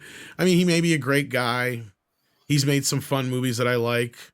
But at this point, I have no interest in anything that's Friday the 13th in name only. Yeah. Well, and to me, Friday the 13th isn't even important. So there you go. Yeah. There you go. The important parts are with the other show. Take care, guys. All right. See you, Tom. Peace out, man. See you in a bit on Meet if you're there. Take care. Yes. Head on over to Nate, check your super chats for Al Humphreys. He said his disappeared. Yeah, I was about to. Okay. Yeah. So on that note, we'll just get to some super chats at the moment, guys. And I will say this as well: if you want to support the channel, please do. Goes a long way. Super chats are a good way of doing it. Gary for £5 says White Wolf is a kid that crashed into Wakanda, and it shows how Wakandans were biased against him because he's the only white guy there. So that's interesting. And then Al Humphreys did say, I've got it, but I don't want to reload it because I don't know if it'll disappear on my end now. But he did say, it's my 2-year membership milestone, Mr. H, but I don't think you saw it earlier. But all the best, and I hope you had a great time in Thailand. I didn't see that. Nope. Milestone. I don't think. Paulie's the one that's just kind of on that, and I don't think even he saw it. To be fair, so it just sort of slipped by the wayside. But unfortunately, sorry. Sometimes YouTube shows them, sometimes they don't. That's a bit of an annoyance, but yeah, soz is all I shall say. So let's get on to our last topic before I pass out, because I'm tired. This is like the longest HCAT we've done. It's getting there. It's getting there. Yeah. I'm running on fumes right now, but maybe it feels longer because we haven't slept. True, yeah. This will be a quick one. All right. Well, come on now, it won't be. He's going to Tron, and he's Tron all over the face and stuff. So who knows? Tron Ares moving forward with a new director, and Morbin Time star Jared Leto is in the lead role. At the end of the day, this is. I've been following this for the last few years when they've been, giving updates on this. I don't like this because it sounds like they're not following it is a direct sequel to Tron Legacy, which I love that film. I think it's a very good film. One of the last good Disney films. And they're supposedly following that, but it doesn't sound like they are following the natural progression of what was supposed to happen in that film. So I think this sounds like garbage, basically. I mean, on face value, Nick, I understand you're the one that actually wanted to talk about this. So what do you think? Yeah. So the thing is, we obviously don't have a whole lot of context of what it's going to be about or anything. And my big question is this going to be a continuation from the second one, or are they doing like a soft reboot here? Well, so apparently, officially titled Tron Ares. It's a threequel, so it is a sequel. I don't know. And is Garrett Hedlund, who played Sam Flynn, is he going to be in it? Because if he's not going to be in it, and if how's it a sequel then? Yeah, and then the other chick, what's her name? The super hot one, Olivia Wilde. Yeah, Olivia Wilde, super hot one. Seen it? Yeah, I mean they were like the way they left off. Oh shit! From that second movie. I mean, it left us a sequel. Yeah, that's right there for taken. Yeah, with her coming out into the real world and stuff. You know, so and then we see Tron, flip and while he's going down into the water. So if they're not going to continue that, and if Sam Flynn's not going to be in it, and she's not going to be in it, I mean, I don't know. I don't know what they're doing here. I just hope they don't screw it up. Isn't it? Yeah, because the second one was such an underrated film, in my opinion. Massively. It's such a good film, and it holds up. Like, loads of people are always like, "Yeah, but the de-aging tech shit." I'm like, "Yeah, by today's standard, back then that was pretty bloody good." Oh man, it was like top notch when it came out.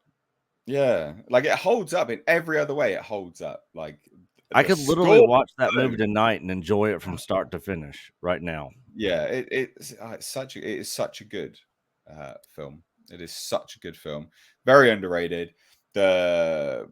Just the expansion of everything was good. The old light cycle and how it's like an antique now by comparison, and I got that massive light cycle SUV. Like, god damn this stuff. Oh, it's crazy. And then they had planes in it, with freaking guns on it. Like it was freaking awesome. And then of course the games, Yes. Like I loved everything about that movie. End of Line Club as well. And Daft Punk, like one of the best soundtracks of all time in any movie. I would say one of the best original scores ever. And so with Leto coming in here, I'm trying to wrap my brain around what they're gonna do and what they're thinking here. Like where are they taking this? They're announcing Jared Leto, when I feel like they should be announcing Garrett Hedlund, who played Sam Flynn, and Olivia Wilde coming back. And then if he's a part of it, name him too. So I'm not sure what they're doing. I just really hope they don't screw this franchise up. Well, it's all like, Paulie, do you have any kind of comment on this at all or not? I do not. You do not. Well, me and Nick will just keep chit-chatting. Let's say we'll nerd out on this one. By all means. Where are you going to go with it if you're not continuing it? Because otherwise it's just a straight up reboot then. Because the story was so definitive on where it needed to go. There was no debate on where it needed to go. It was all there. They're in the real world. You've got to explore that and the possibilities that Flynn was talking about. Cure cancer, cure this, cure everything, cure like aging, everything, the human condition, all this. Like, you can't not explore. God, there's so much there. God damn. Disappointing. And there you go. Did they say who was directing? Yeah, so Joachim Ronning, who did so Joseph Kosinski is not coming back. Yeah, he's gone. So Ronning did Maleficent, Mistress of Evil, Pirates of the Caribbean, Dead Men Tell No Tales, and Young Woman and the Sea or something like that. The thing is, he's a Disney. Yeah, he's a Disney in-house boy. That's what it is. Which is fine, whatever, who cares? But I don't think he has a vision for this. I think he's just a hired director. So, are we gonna get a somebody else playing Jeff Bridges' part with a deep fake or something? Like, is he gonna? Dead. Yeah, I know he's dead, but his character, like, he's dead, and then Clue's dead. He got de-resed at the end. So yeah, I thought there was somebody else that. No, it was just him, Tron, and Clue. That's right. So I guess Jeff Bridges really doesn't even need to be in it. No, but then how do you even justify the grid? How do you justify the grid even being a thing now? Like, unless the grid just got rebooted or there's a copy backed up somewhere. Oh my god! I I don't get where they're going to go with the sequel. Like Ares as well. So that's an interesting name. Yeah. Like what can that denote? You know, I don't know. I'm definitely going to be paying attention, and I know Coach is too, because Coach was also a huge fan of the original and Legacy, and I know he's looking forward to this third one. But yeah, we definitely got some questions on it, and definitely want to get some more information. But I'm happy that they're at least moving towards development and making this happen. If it turns out to be good, I'll be extremely happy, you know. Oh, massive. Like, I want this to be good. Like, yeah, don't get me wrong. You know, I'm not looking at this with negativity, more like curiosity. Is like, well, where the hell they're going to go with it? Yeah. One of the worst things though is, of course, Jared Leto. The guy can't act. He can't lead movies. Get him out of there. He's terrible. He's awful. Genuinely terrible. I think he's the worst pick for this possible. Yeah, I agree. I'm not a fan. So yeah, there you have it. On that topic, we've got one more super chat of the day before I fall asleep. Teague for $2 says Justin Roiland may have been let go. I'm surprised. We'll wait to hear a little bit more on that. So I won't cover that too much. Hopefully you don't hate me for that. But we'll cover that another time for sure when more information is revealed. But that being said, I think that about wraps it up. I will say this: please do subscribe to the second channel. It's in the description box. It means a lot. We'll try and get that to 10,000 subscribers this year. That'd be really good. Basically, all of the clips from this stream go there, so it's important. You know, the best bits are there. These are long streams. You can't. What? These are a lot of the way you said it. These are long streams. Mate, honestly, I literally almost fell asleep a second ago. So I'm doing all right. Well, you need to really go to sleep. Yeah. Like normally we only do 2 hours, but they've slowly been getting longer and longer and pushing that 3 hour mark. Yeah, they have. I mean, personally, I don't begrudge it. Yeah. You know, I don't mind. I think streams generally have a natural flow. I think it was good, you know, to introduce them at 2 hours. If they naturally go over, I would never drag a stream out just for the sake. You know, sometimes they are really short, and you're like, oh yeah, we're done. Whatever, it's fine. And sometimes they just naturally progress on with, like today, conversation naturally. I mean, we had people drop in that we wouldn't plan for and stuff. I would have guessed. And on those occasions, you just have to roll with it. Really, I think. But yeah, so subscribe to the second channel. The full streams will be there, as well as the best bits. And please do check out Nick from Echo Base Network and Paulie from the Latino Slant. Their channels are in the description box, but also Paulie is going to be doing Post H stream as well. Yeah, every Thursday. Yeah, every Thursday, guys. We'll continue the conversation of the topics from here, and we'll go on to my channel, and we will, we'll have special guests. Yeah, with a Latino slant. With a Latino slant, and with a way. Stupid. I found that way too funny. With a Latinx slant. You said it, not me. I said it. But you know what's funny is that we actually debuted the show last week, but we didn't have a post. I was like, okay, we're gonna go anyways. I saw a poll the other day where I don't know how accurate it was, but it made me think of you, Paulie. But it was a poll that came out that said only 2% of the Latino community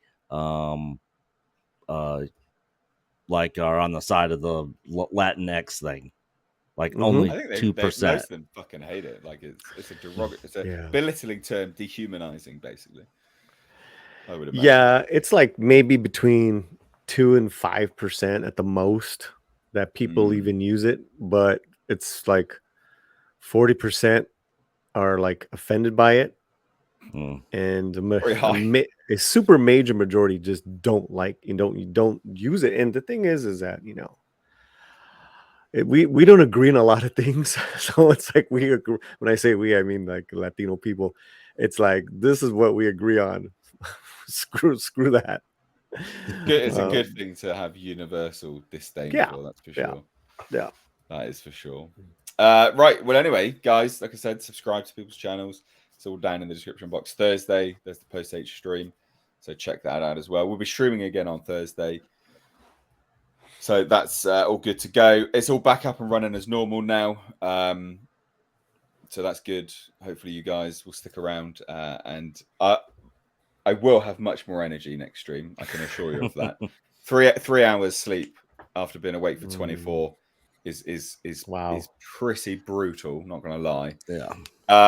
Follow me over on Twitter at Mr. Reviews. Follow me on Instagram at Mr_Nate_H. Although I'm going to change that probably back to Mr. H Reviews or something like that. So yes. Anyway. Mr. Nobody says you better be doing Dead Space remake. I have seen your comments on that, buddy. It just wasn't an opportune moment to mention it, but I'll mention it now because you have said it so diligently and bordering on pestered through. I'm joking. Through the stream, it says you better be doing the Dead Space one. I'm tempted. I need to look at it a bit more, see whether it's worthwhile, whether it's changed enough to make it worthwhile or not, but I am tempted for sure, buddy. Anyway, did you ever do Final Fantasy VII remake? No, I never did actually. Oh, so good, so good. Yeah, yes. I'm pretty picky about games because they're bloody expensive. And, I'm kind of in the same boat right now. I just don't got the time. Yeah, exactly. They're so expensive, and there's a lot of time that needs to be dedicated to it. And if I'm not like, yeah, you know what, I think I'm really gonna love this game, I can't be asked. Yeah. It's just like I can't be asked to get into the game because I don't have the time or the willpower with the financial aspects. So it's like I have to know I'm gonna love it, you know, to be like, yeah, and then so I don't know. Anyway, I digress. Good. Get some sleep. Get some sleep. Everyone, take care. Peace out. See you Thursday. See you guys Thursday, guys. Later.